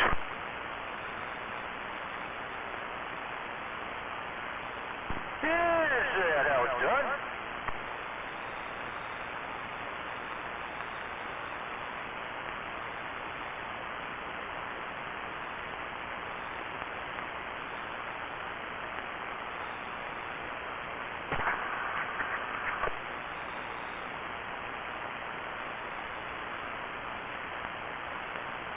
Or maybe a little better like that.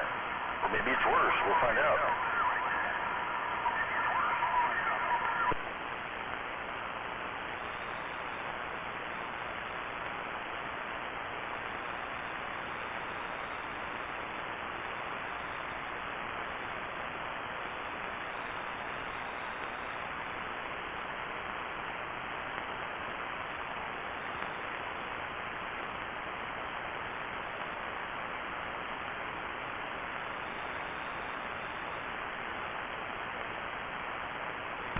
Mr. Popcorn, 913. Mud Runners. No doubt about it.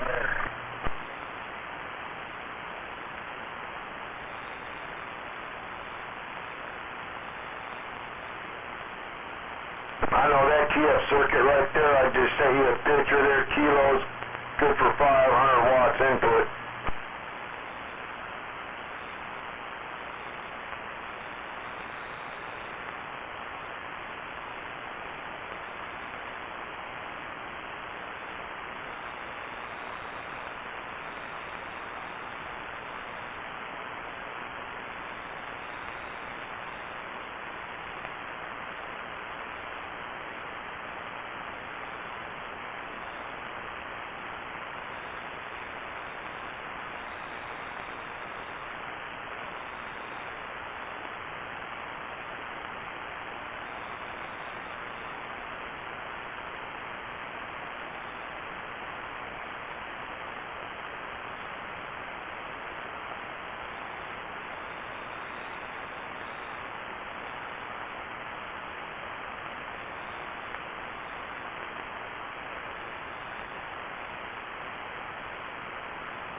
Bada swing.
back that off a little bit.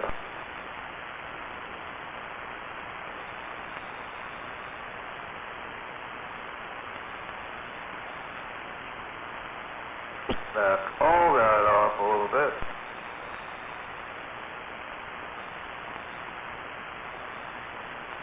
Turn. Mic gain all the way up.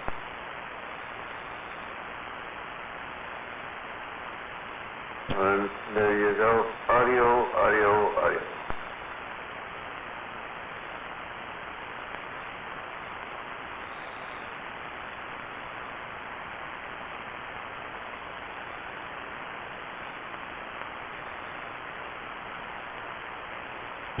Turn up a bit. 1, 2, 3, audio, audio.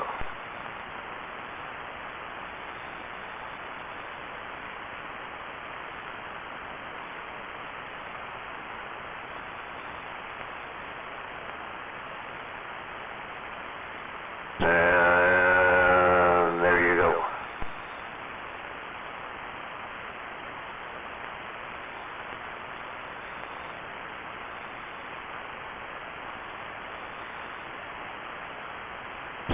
One, two, three, audio, audio.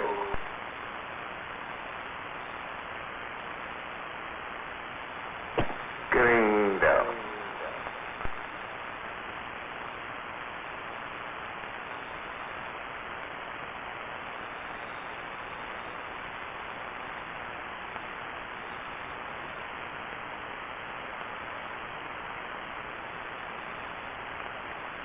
A little bit more, a little bit more.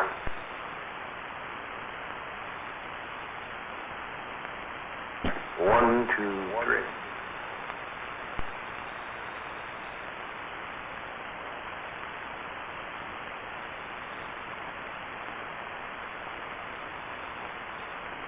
Audio, audio, audio, 6300.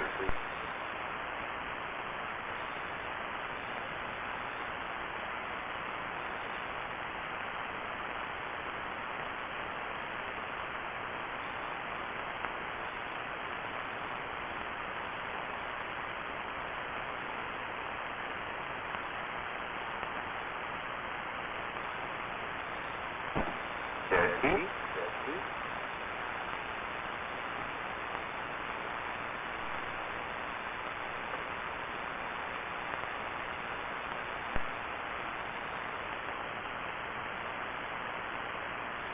So you can roll it right up there like that, huh?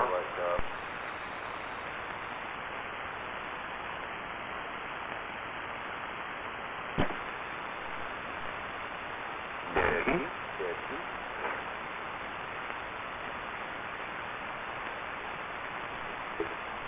And roll it up there.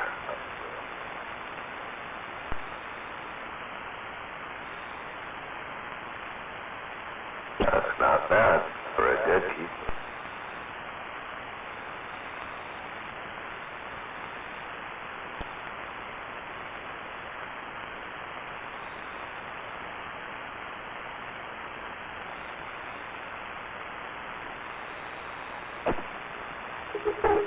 Dead key with audio, hello.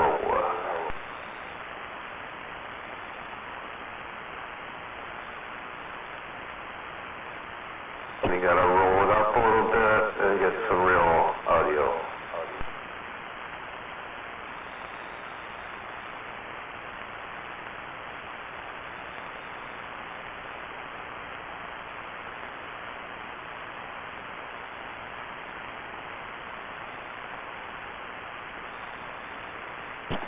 Right about there.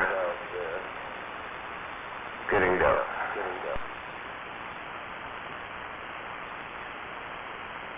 Oh shit, do I got that other shit going on?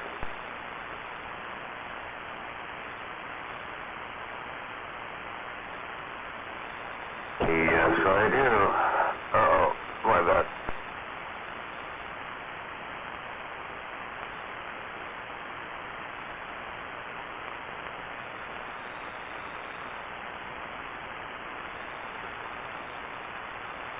And right about there should be normal. Normal.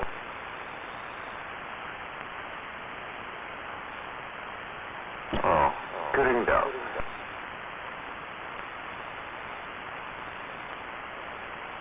Audio. 6300 audio.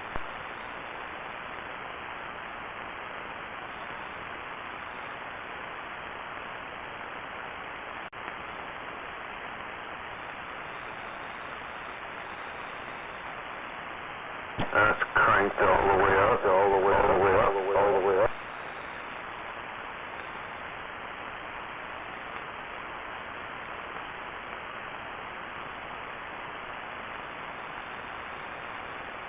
Halfway, and that's where it should be getting down.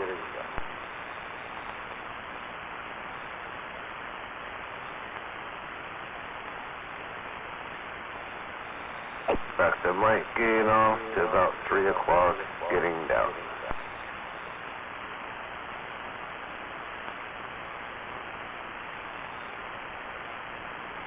So now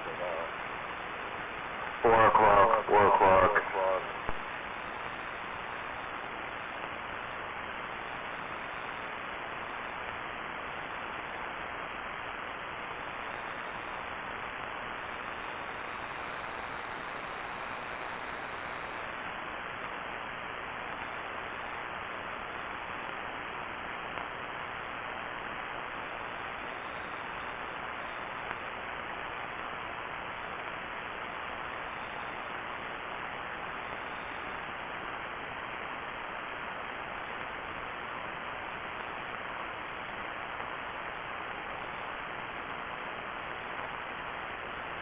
There, 12 o'clock, audio, 12 o'clock.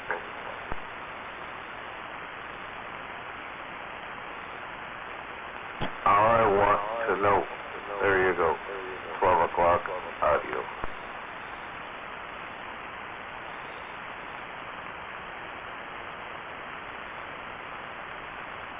What happens if we go all the way up, audio, all the way up, what happens?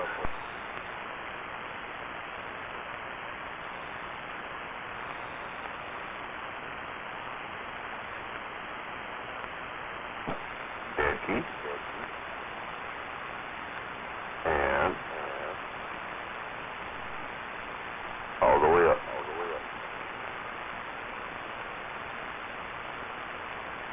Wow, getting down.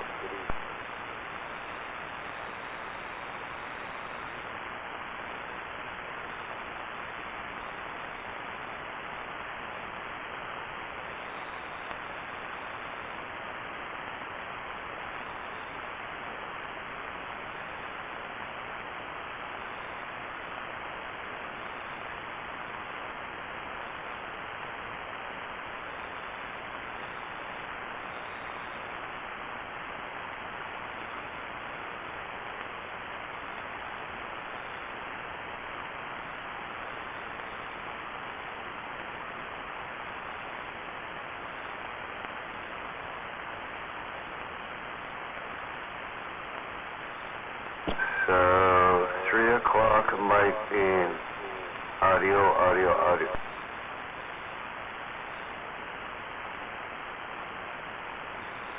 That's what's up.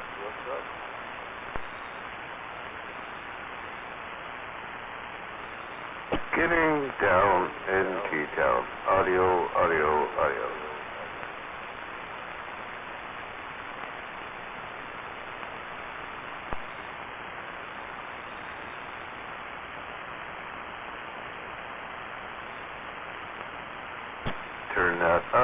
Turn that up a little bit more, the funk is rubber.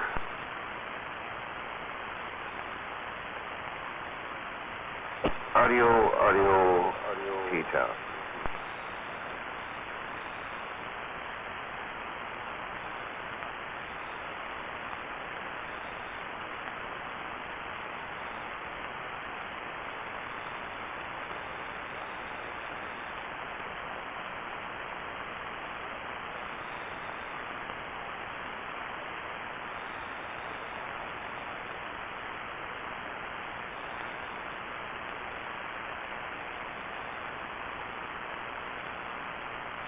Guess that's a little bit more towards the gate. Getting down.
Stock Ranger Mike, getting down.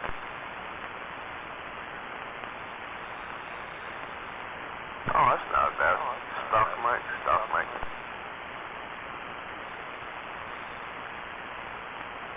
Turn all the way up.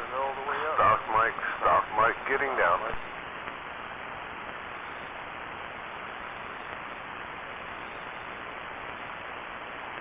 There we go. 1, 2, 3, stock Mike. 1, 2, 3, audio.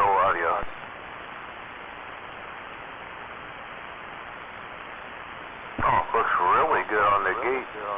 Looks banging on the gate.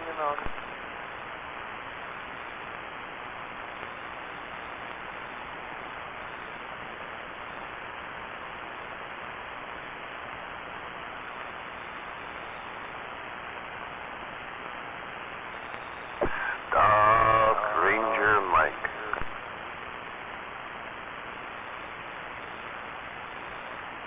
Getting down.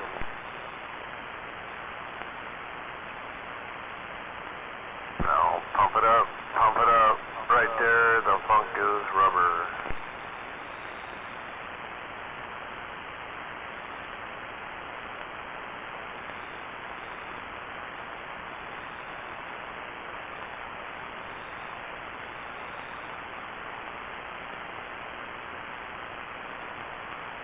And that is it. There you go. No verwage.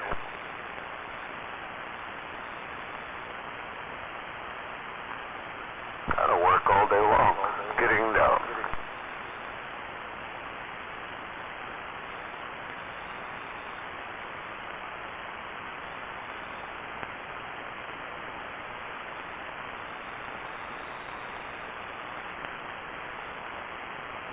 Turn the funk up. I wanna know.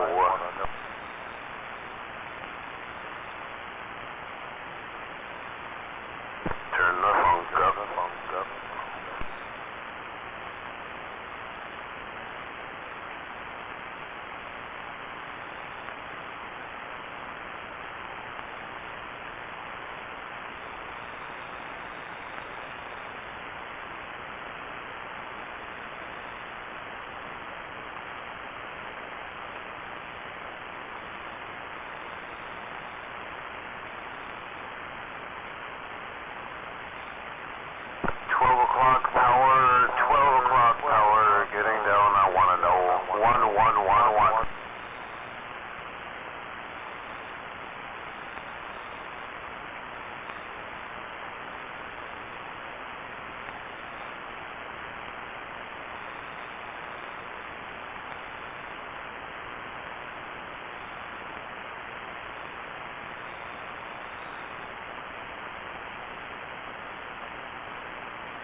actually looks pretty dang good on the gate.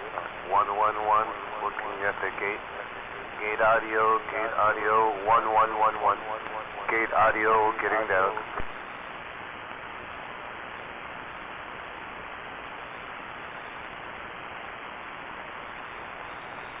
Not bad for a water box.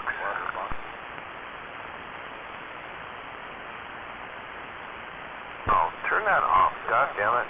I keep having that on. Damn it.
Bumping the one.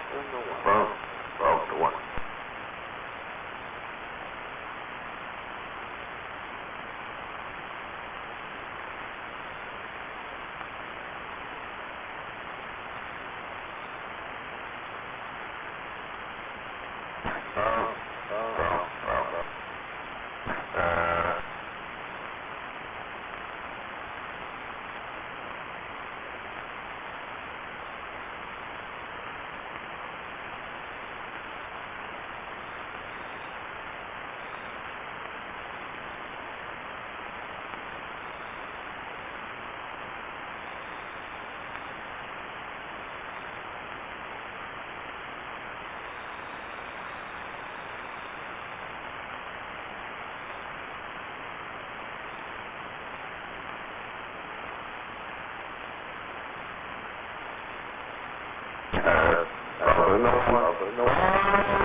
What if that's over months? I wonder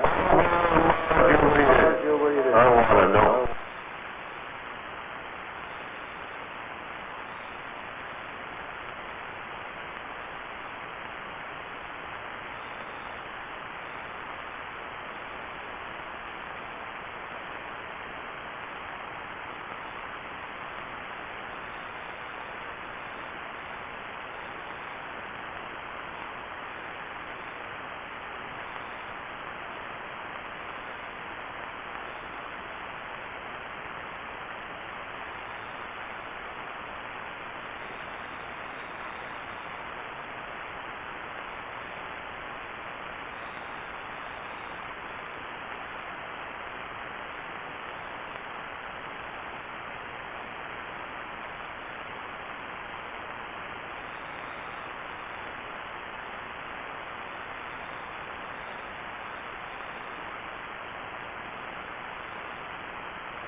Bumping the one. Bumping the one.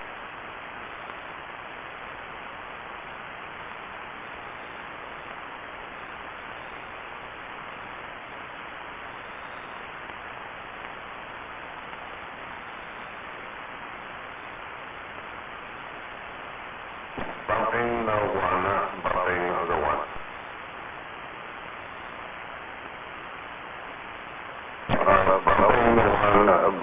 one, getting up.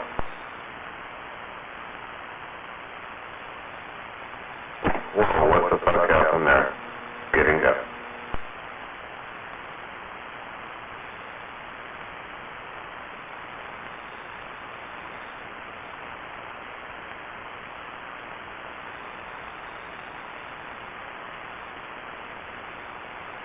Turn that off, bumping the one.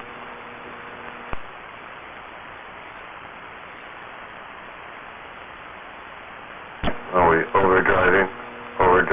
I want to know.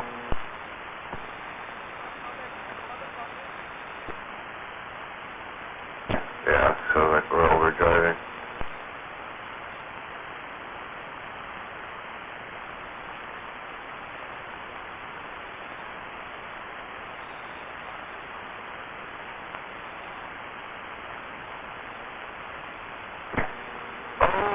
Overdriving, bumping the one.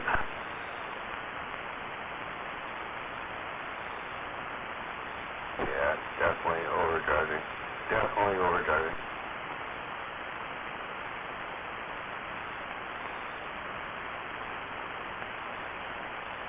That sounds like poo-poo. That sounds like poo.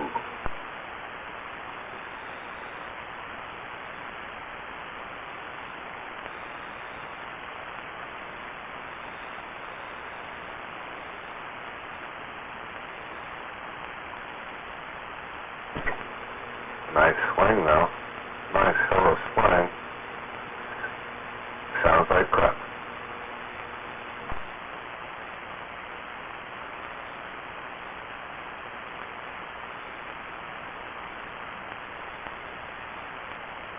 Roughly bump that down a little bit. And nope, still sounds like poo-poo.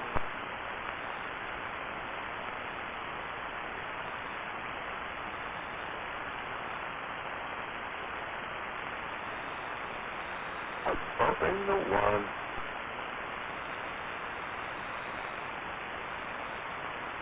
Turn that up a little bit. Bump, bump, bumping the one.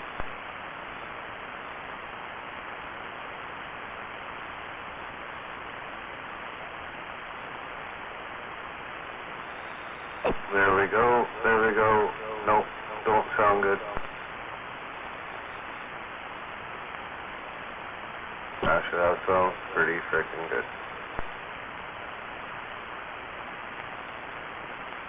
Good down. No more bumping the one.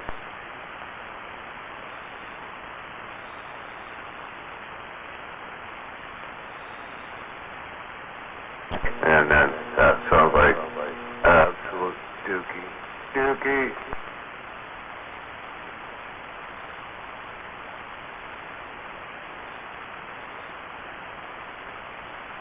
Uh-oh.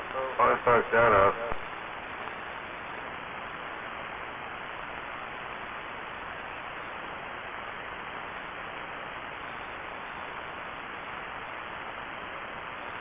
When the grid protection kicks in.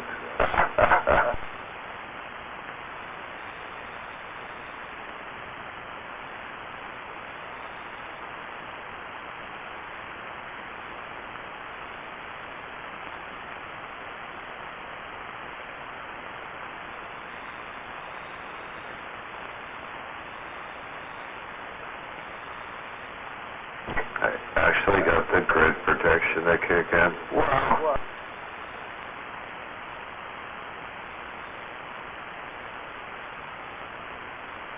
Wow. Grid protection.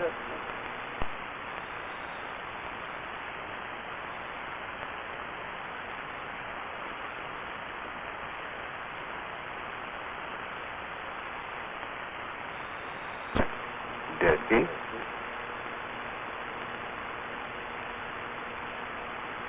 Swing to dookie.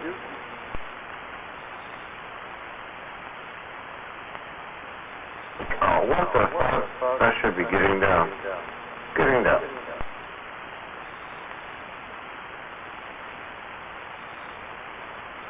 No audio, no audio.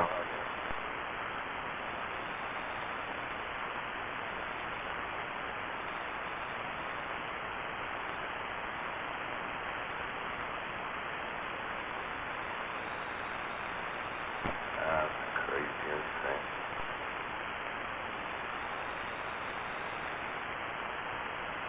So we're down here at 4, 4.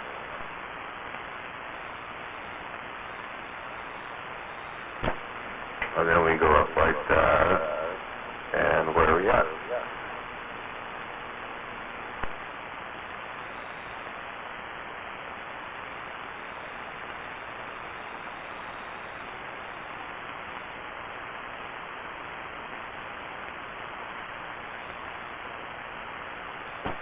Audio getting down.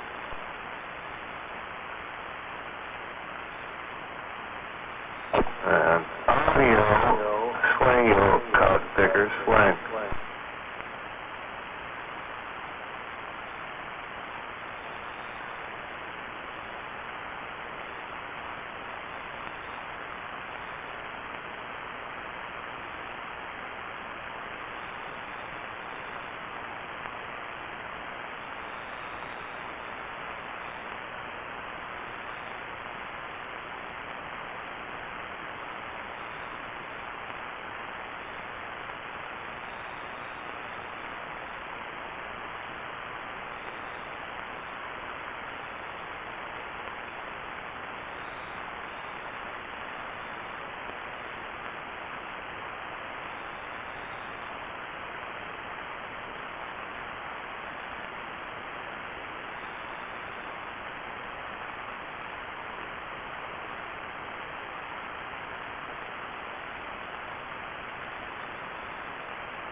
Where's the funky monkey?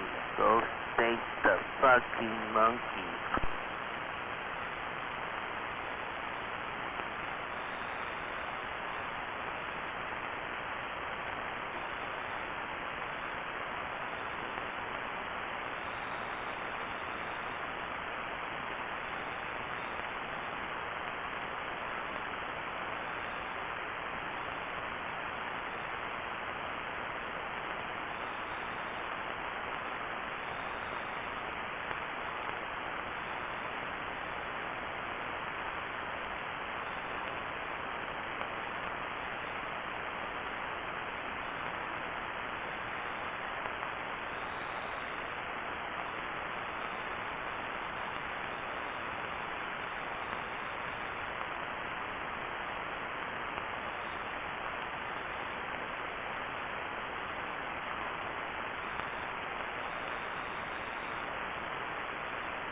Well, okay then.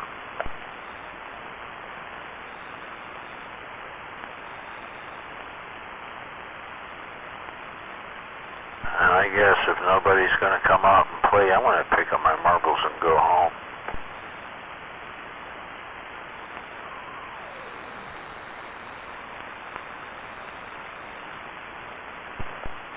There's a couple of carriers with no audio. Oh, yeah, I'm going there. Bye. Oh, you got no audio. Got a good carrier, but no audio.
me a grouse yesterday there, Wolf Trapper.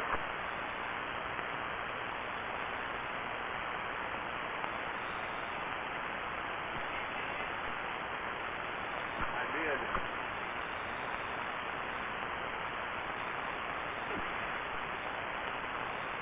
Out there off California Road, right where I told you I always see grouse.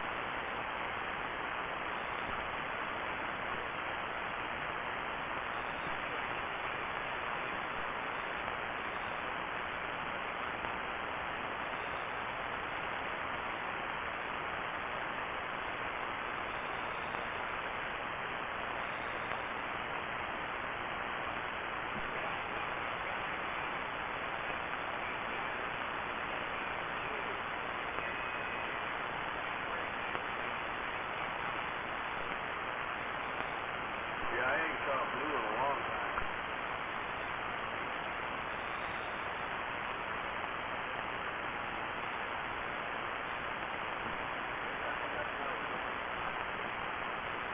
Oh, yeah.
Yeah, yesterday.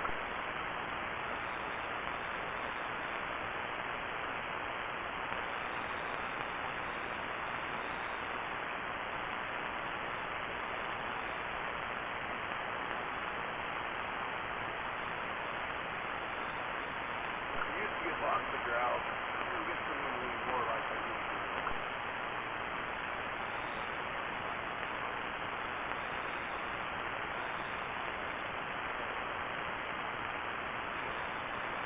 Very true.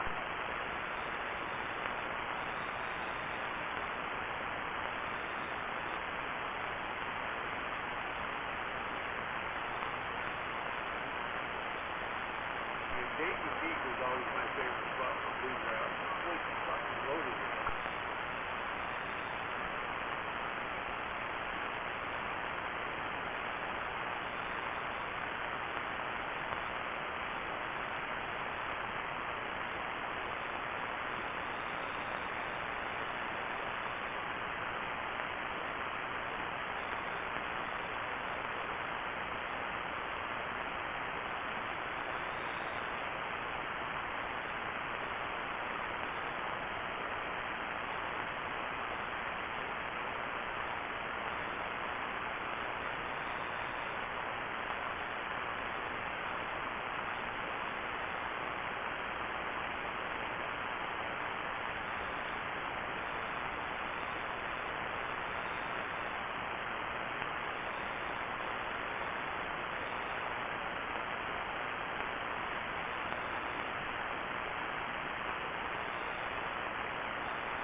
How about it, Gunner? Can you hear me this nice quiet morning down here in McKenna? How about it, Gunner?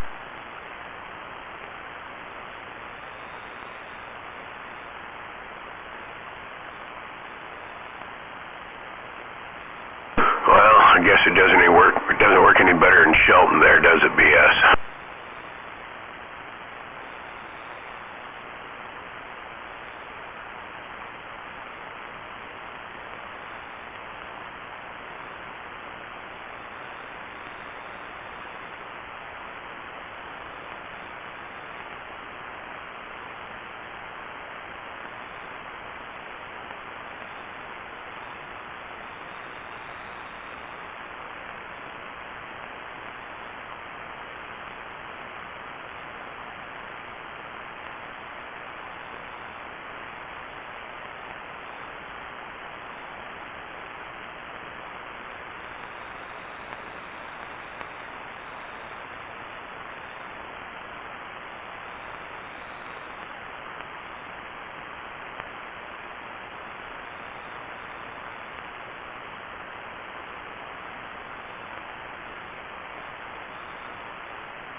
don't know why anybody didn't answer you, smuggler.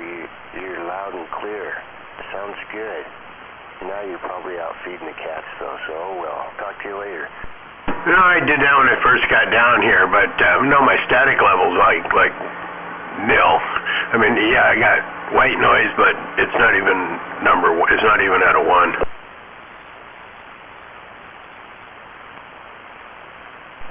Well, keep your fingers crossed that it stays that way for as long as possible, right? Because you never know. I think there's supposed to be a big magnetic storm today, isn't there? Or was that yesterday?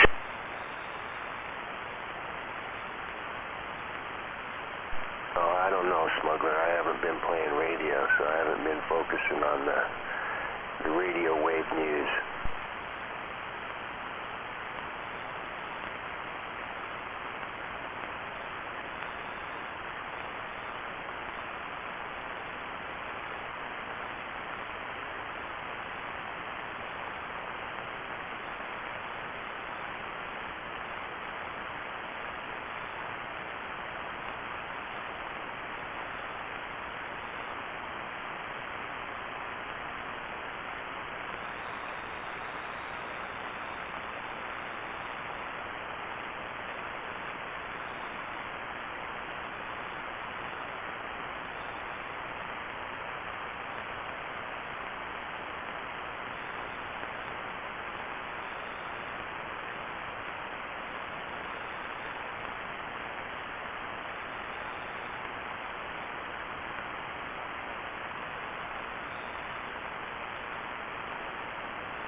Mr. Ed must be getting a late start this morning. I can't remember if he said he had today off or not. You know what? I think he might. Oh, well.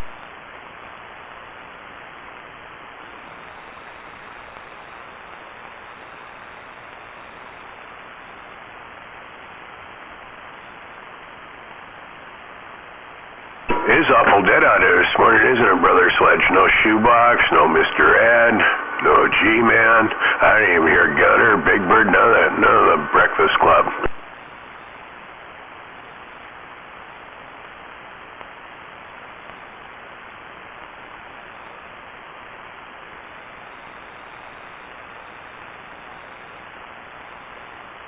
I do know at 45 is probably sandbagging on his gate, though.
Well, I'm out of here, BS. You have a good day. Stay warm.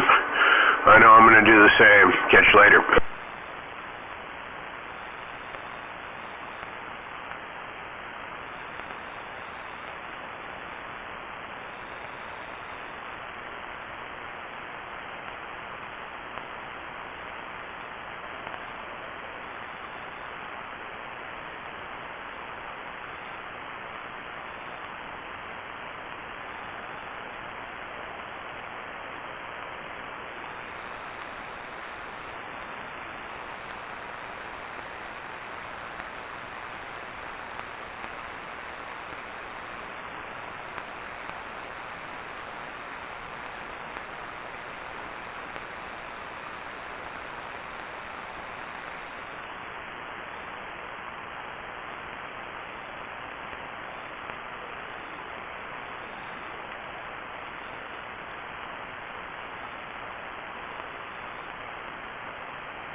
Good morning to whoever can hear me and not sleeping. I'm back out.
channel. Oh, really? Sitting there, didn't hear anything. Like, that's weird. Huh. Yeah, I keyed up earlier this morning when I got up. That's probably why I didn't hear you. Oh, okay.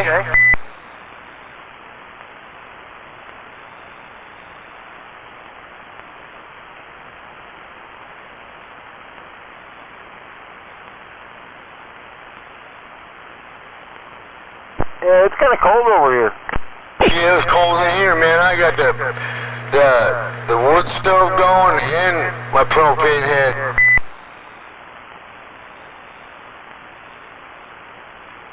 On my propane bottle. Oh, one of them things. Yeah, I got one for the shop. Backup for the house. So when I get up and it's cold, I just light that up until I get the fire going.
Damn it!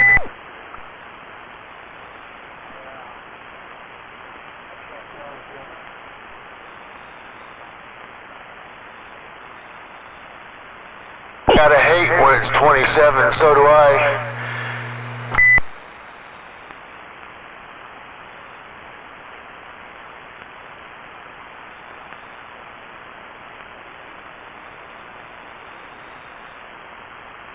I wonder if I got any audio.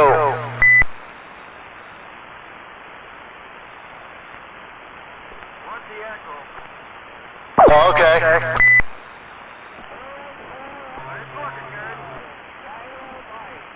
Good morning there, Deer Slayer. Who else was that out there?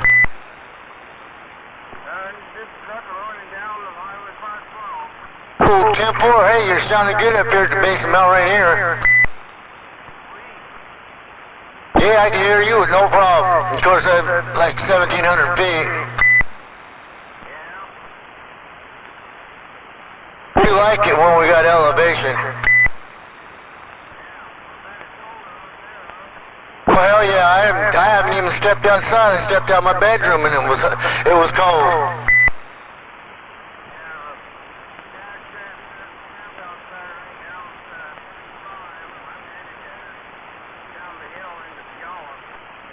Who is this?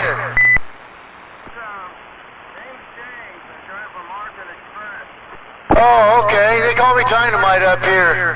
They call me Dynamite up here at the base of Mount Rainier. Yeah. I usually get up about 5 a.m. every morning, so.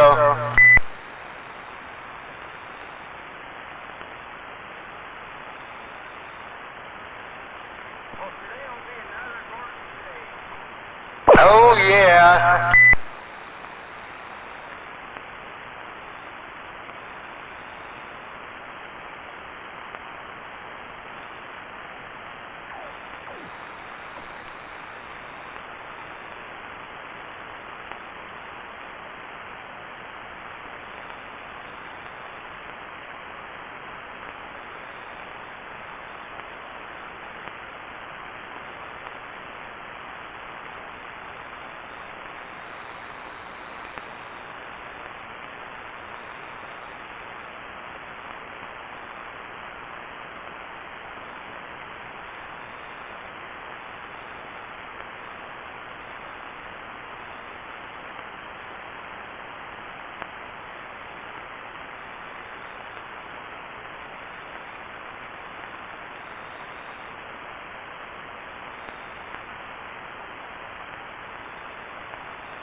Good morning, Channel 17.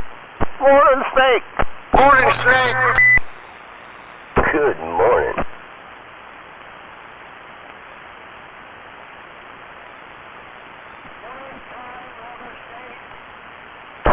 Good morning down there, Deer Slayer. And that gunner and that big bird, if they can hear me.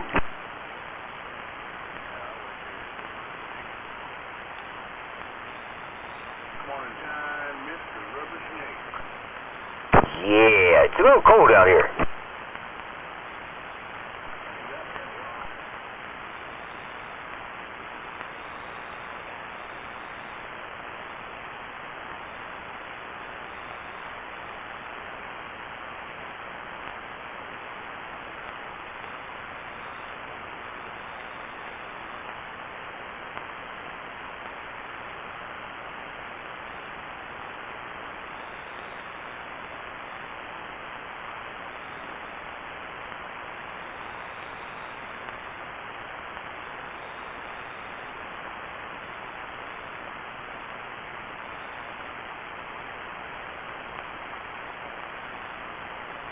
Rifleman, this is some perfect weather to do some paving.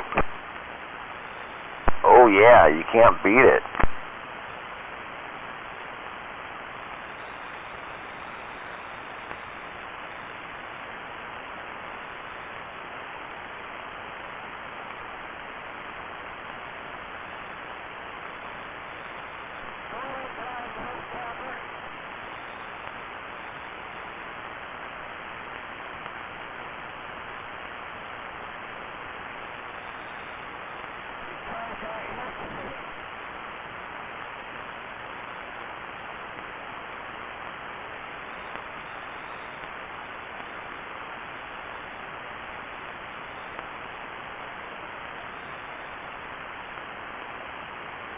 Supposed to be sunny later. Maybe I should wash my truck right now.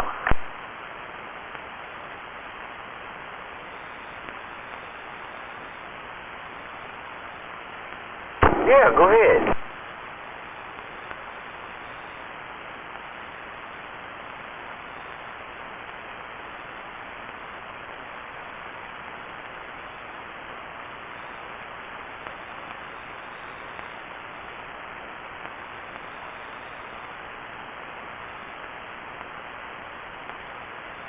Might have to find a box of Tide. It says it'll work with cold water.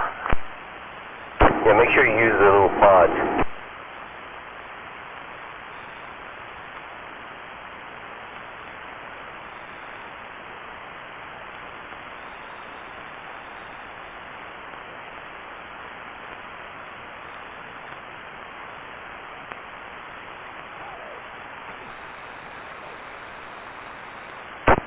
I bet if old G-Man's up at his cabin, it's chilly up there. Oh, he's probably a lot warmer. Probably ain't freezing. He's probably got his fire going, sitting there in his underwear.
Yeah, it's just outside. It's still dark.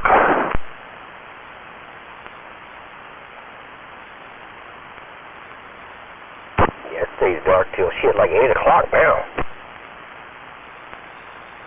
Yeah, it didn't feel all that cold, but that's probably because it ain't that warm in the shop here.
I guess I gotta quit going outside.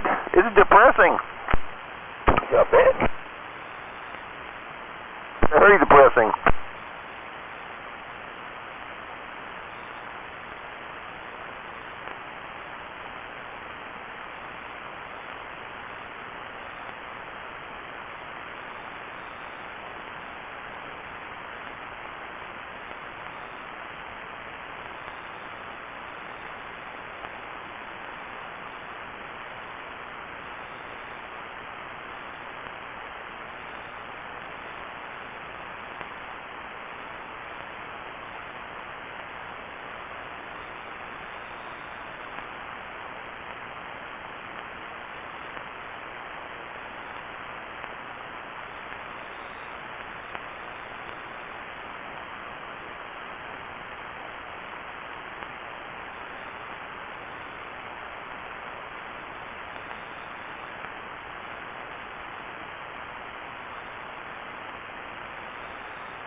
definitely waving on Big O.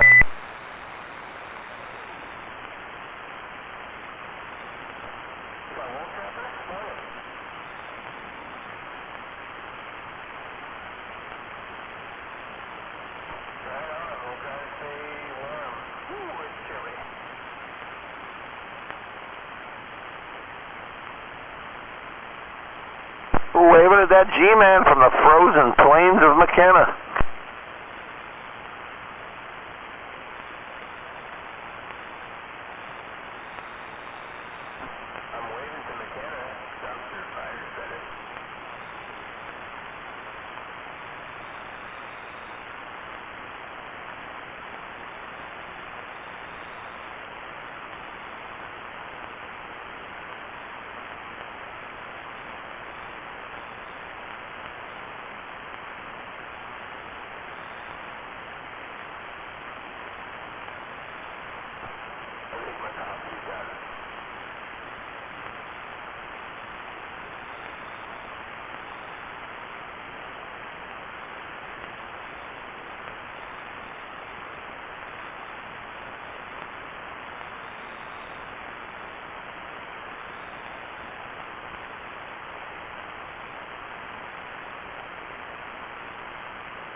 I'm glad I don't got to work out in this today.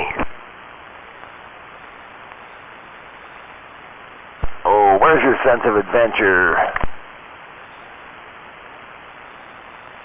I'm gonna hide in the warehouse. Boss just text me and he said, "Hey, I'm going fishing today. I'll see you tomorrow." Shoot, you don't even got to show up. Yeah, he wouldn't know it. He'd never know I was there or not.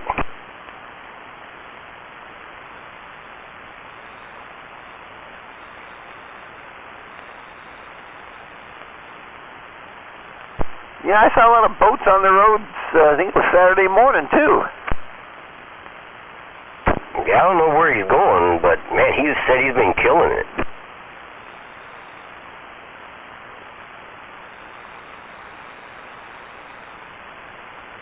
Maybe he's ice fishing.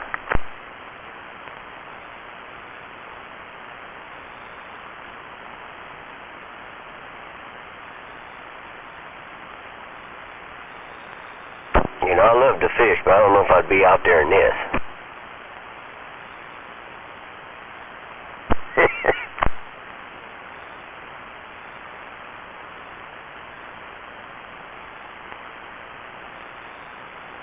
I remember in Germany we used to go fishing, you have to break the ice.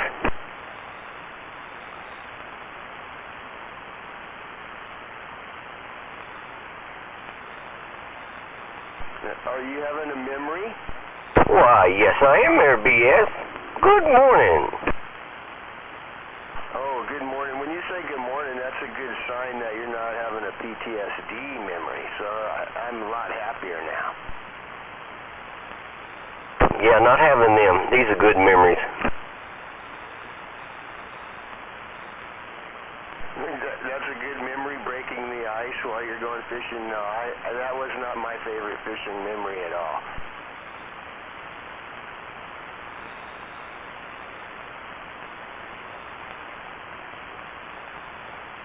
Yeah, but once you got the ice broke and it split up, you know, catching big old trout.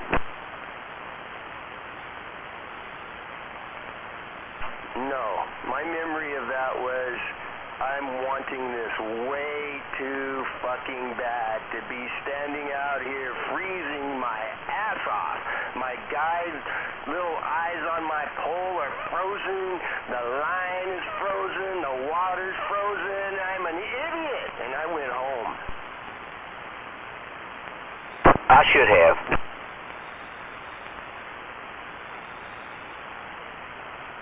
But I said, fuck it, I'm already here.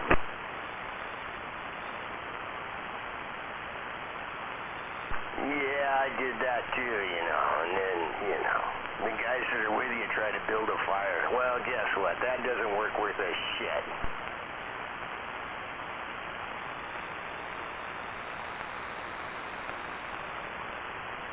Yeah, we couldn't build fires over there, so we had a little propane heater.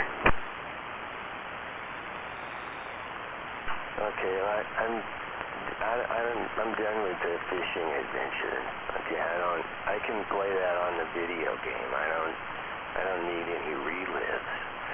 So let's start over. For me anyway, I'm gonna start over and say good morning to everybody. I'm glad that you're exercising your radio, Rubber Snake, because it probably needs some exercise. I'm sure it does. And so I'm going to listen to you. I want to hear what you have to say, and maybe someone else will say something to you, and I might be able to hear them.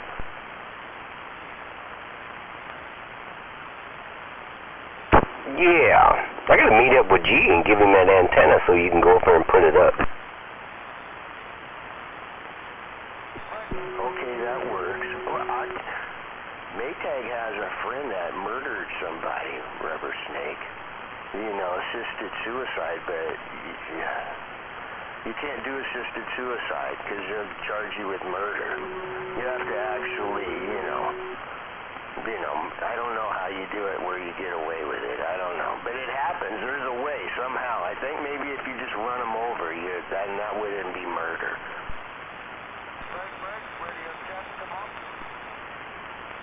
Yeah, their radio's working.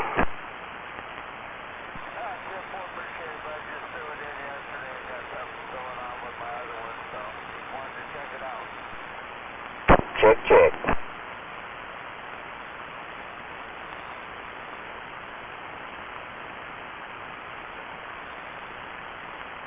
Well, okay, have a good day, Rubber Snake, 'cause I'm wore out from talking to you. I'm going to go back to doing what I was doing before I started talking to you. Alright, man. Stay warm over there. Yeah, it's, I got that handled, you know. And the gas, man, I got gas, and it burns hot. I know I got my heater cranking. What are you doing, laying tile out?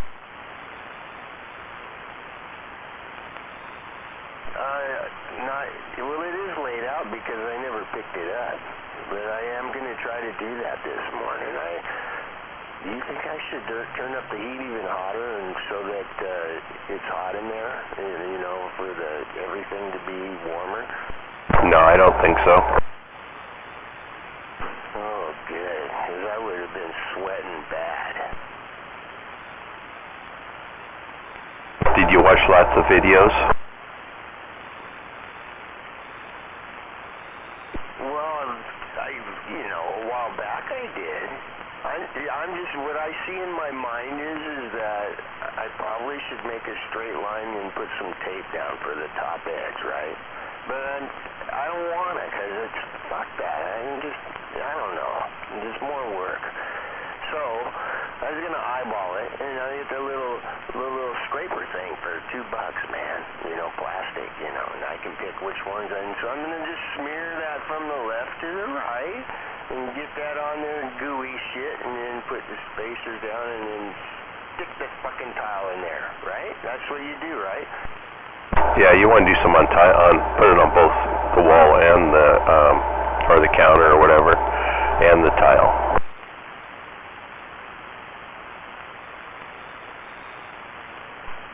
The tape or the acrylic glue? The acrylic, but you just go, you know, you don't need to go crazy with it. Right, I wasn't. I was gonna, you know, make the little cool lines for it. And I guess, so you gotta put it on the wall though, and then you need to put some on the back of the tile too, right? With the smooth side. Right.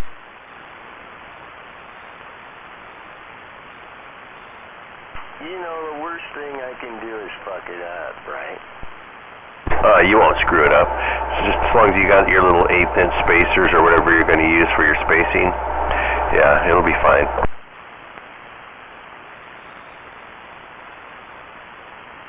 I don't think it's supposed to be perfect anyway, you know, it gives a character. Oh, you're not tripping on it. Alright.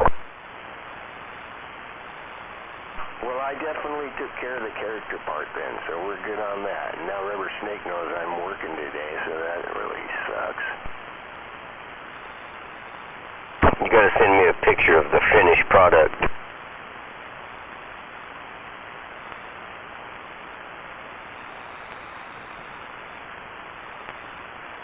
It will make it a little easier because if you have a damp rag and after it oozes up through the edges, if you at least wipe it kind of smooth, you know, wash it off with a damp rag.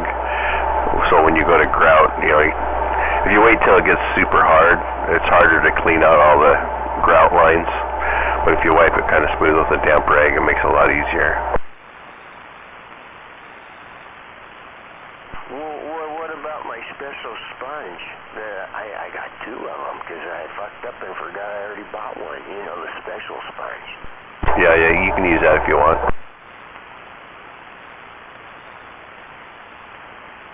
Not the one you've been washing your ass with. That's funny, I was going to say that. Sponge for that, Rubber Snake. It's why the fuck do you think I carry handkerchiefs in my pocket? I use them to wipe my ass, blow my nose, and bandana, and I even offer them to guys like you, and they need to blow their nose. I just don't tell you where it's been. Yeah, but that's why he calls it a special sponge. Oh, hell. If I got gutter to key up, I'm in trouble. Yeah.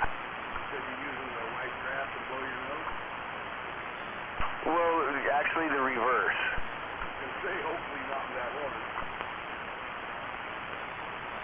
Morning, Animal. Morning, the BS. Animal as he's cruising by. I don't hear Animal, but I heard Dynamite. He went kaboom. Good morning. Good morning. Good morning there, Animal. If you can hear me. We're waving at that big black body Denali. Oh, that was about 3 people. That was 3 animals. Me, myself, and I. Oh, Camp Fort. I'm schizophrenic, and so are we. Oh, Camp Fort and the Frantic. I hear Animal now when he's on Animal Hill. Yeah, I'm under a bunch of traffic signals and garbage here on Meridian. Morning, BS. Good morning.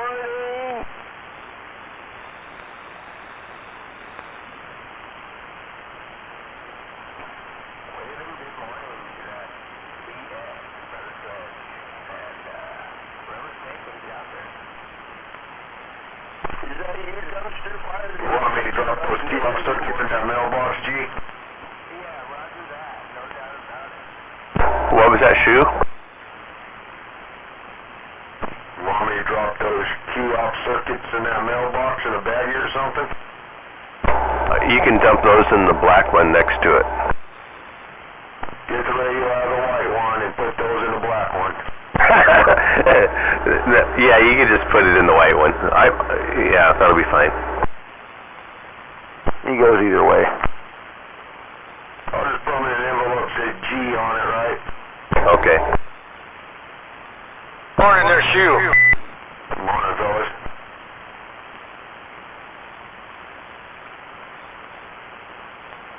You see a picture of it? That's pretty slick, though, huh? No, I'll go look. Simple, stupid, that's all I got to say.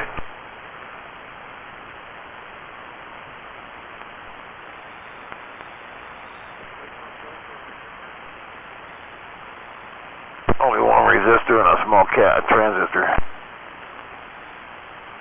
No, these ones are bulletproof. You got a couple diodes and a cap.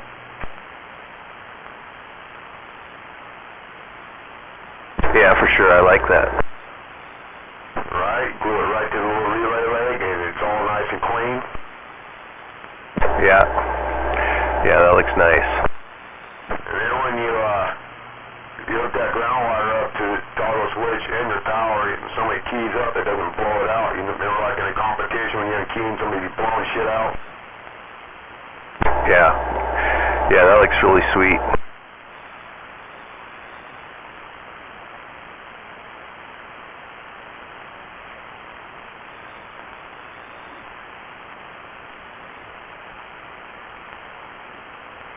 Gonna go downhill.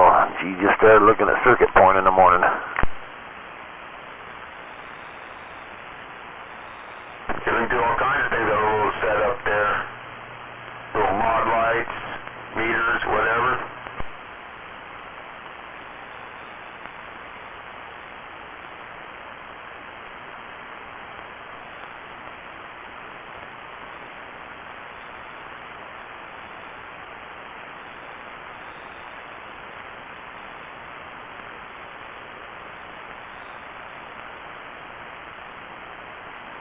Hook it to a laser so when you key up, it shoots a laser show by your antenna, make it look cool.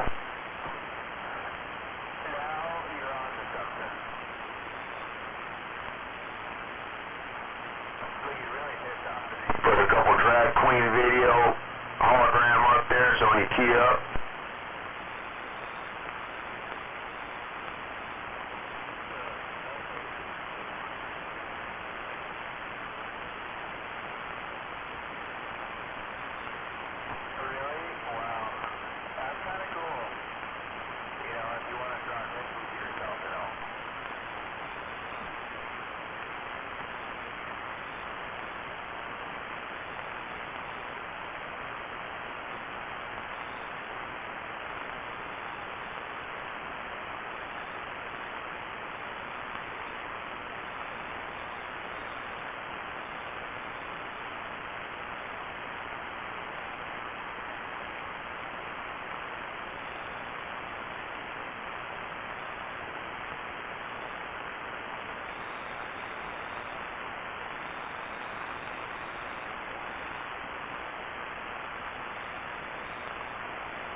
you been building toys?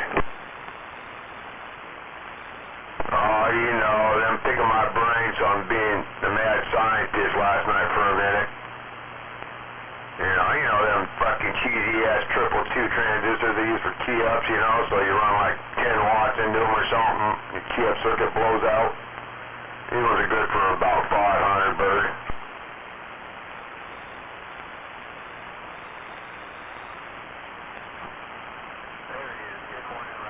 Nothing worse than to go hit your 16 pill and your relay quits working.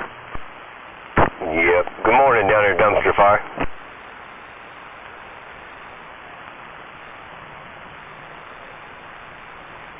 It's kind of like going to the hot rod show and you go to start your hot rod and it goes click, click.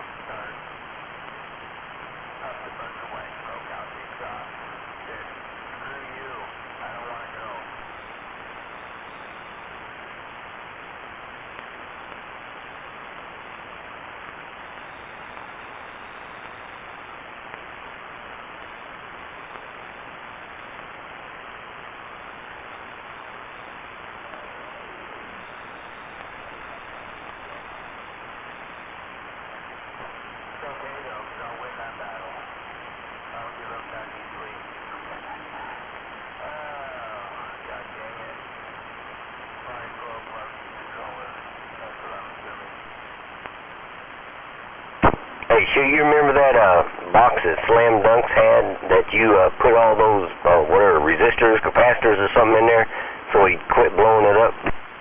Yeah, you know, when you use a 4-pill to run it, drive a 2-pill. Yeah. All right, bro. You won't blow it up this time. Let me go pack in about 300 ohms resistance, so when you're blasting that thing with 300 watts, you're only getting 4 watts in there.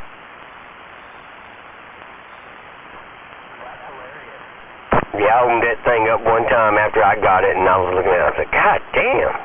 He was definitely a slow learner. But shoot, I can hit that thing with 150, 200 watts. I'm like, bro, you don't need to.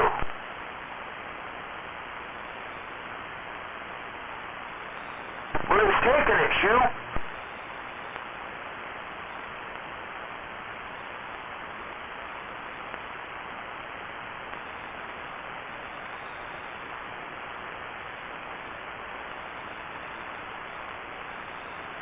Now that amp looked like a mad scientist was in it, putting all that stuff in there. I was like, what the hell's all this shit in there for? It's good, you know, Slam, you don't want to put no money in it. So yeah, let me just Frankenstein this thing together. You're just going to beat on it anyway, right? Yeah, I got rid of that box quick.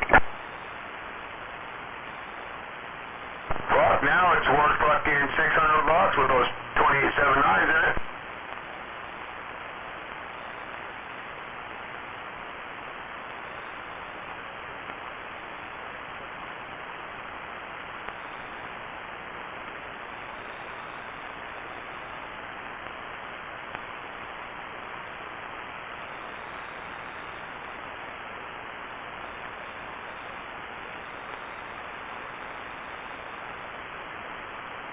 I got a box at the house in Mobile that I've had for years that I got from Shorty down south there. Holy cow. You talking about some rigging. Hey, Shoe. Gesundheit, yeah. Hey, check your phone. Yeah, I was just looking at it. You know that big board sign? That was like on 40th. Up there past 702, across from that store, down that road a ways, there that sign used to sit right there in the corner of the field. Yeah, thumbs up on it. And that Trump one, did you read the bottom?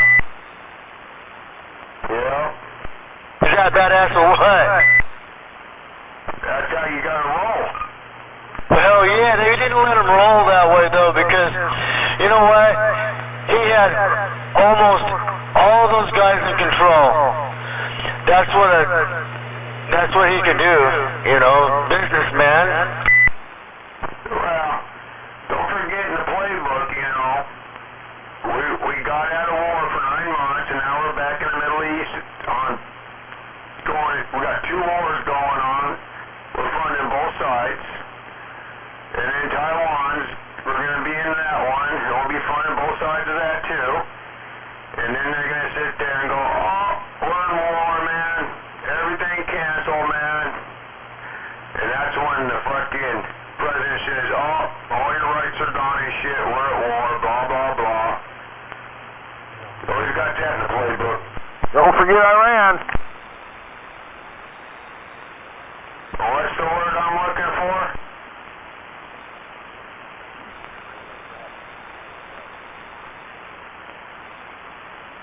Some crisis. I can't think of the goddamn word because I'm not a politician right now. But yeah, you know, just like when COVID hit and shit, you know, and you can't travel and shit. Same fucking shit. But all elections will be suspended, you know, because we're at war until the war's over, which will not happen. How are they going to work the draft? Everybody's going to be sitting in their houses, watching their front door. Because I know I am, and I'm going to sit right back here in my chair. Yeah, Chen, you know, and you know, all the civilians getting killed because they're used as shields, and you know, and they're using their hospitals and buildings and blah, blah, blah. So every time one gets strike, media goes, oh, see, civilians are getting killed, you gotta stop the war and get all the woke people over here all wound up on university campuses, and, you know, and that's your reality report for the morning. I'm glad I'm away from them air bases, though. Yeah, I can't think of the fucking word I'm looking for on that when they suspend everything. Fucking, I don't know, it's too early in the morning to think that hard. I'll think of it after I drive away. National Security Station. Yeah, it's like, I don't know, the 16th Amendment or some fucking shit. We're at war. Executive orders, that's the word I'm looking for. Everything's suspended. It's for your safety. What's up, Don? Hey, yesterday I was at work, right? And this dude's got a lot of property, and some of it's uphill and downhill and shit. Well, I drove a John Deere tractor. That motherfucker wouldn't slow down. Which way do I go? Do I go up a embankment or down a embankment? Well, I chose up the embankment and fucking rolled that son of a bitch.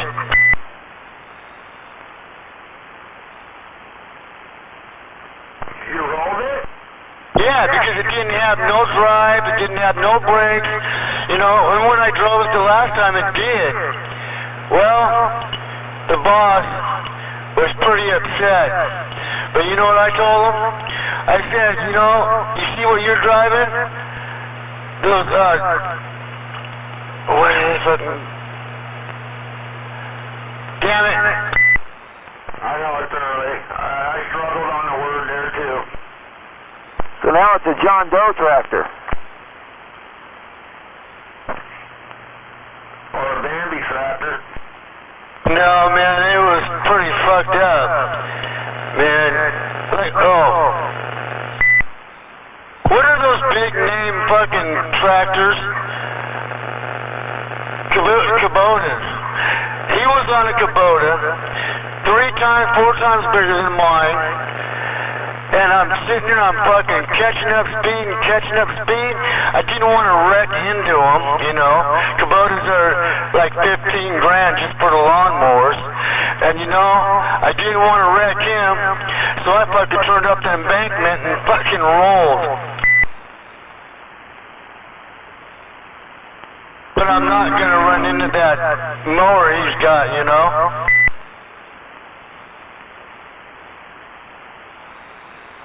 After the fact, it was kind of funny. But when you do that, all the plastic comes off. I've done that to the snowmobile once in a while. 10-4. Yeah, we're trying to pick it up. I said, this is what we got to do. We got to get the front wheels downhill or back wheels downhill. Then we can pick it up. That son of a bitch was heavy.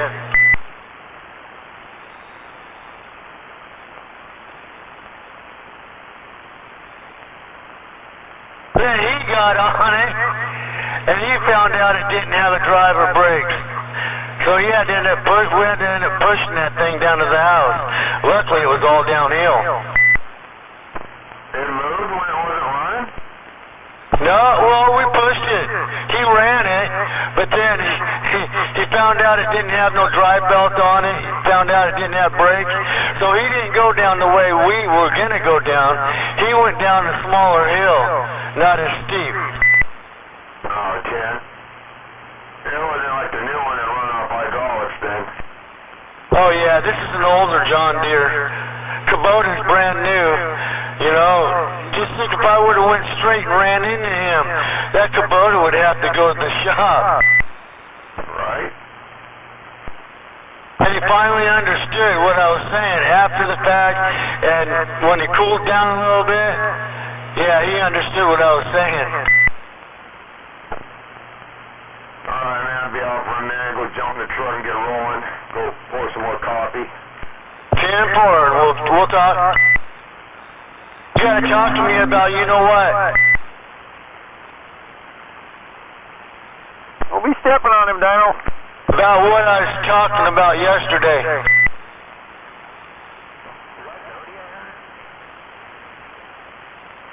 No, they call me Dynamite over here by Mount Rainier.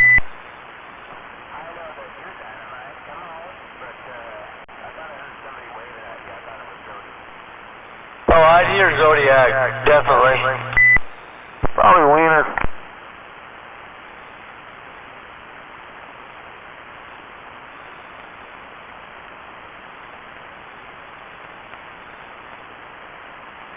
Oh, I gotta start my truck. Be back.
Shoot, I should have started my truck earlier. It's going to take 10 minutes to get a frost off.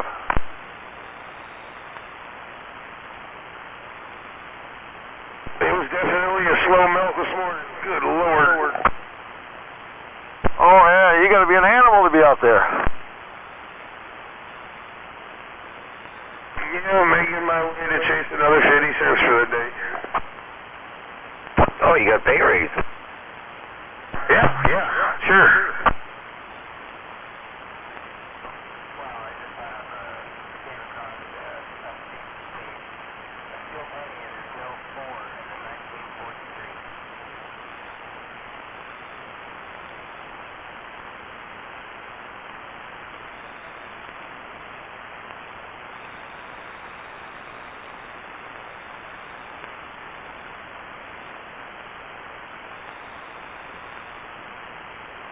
I wish I made that kind of big money.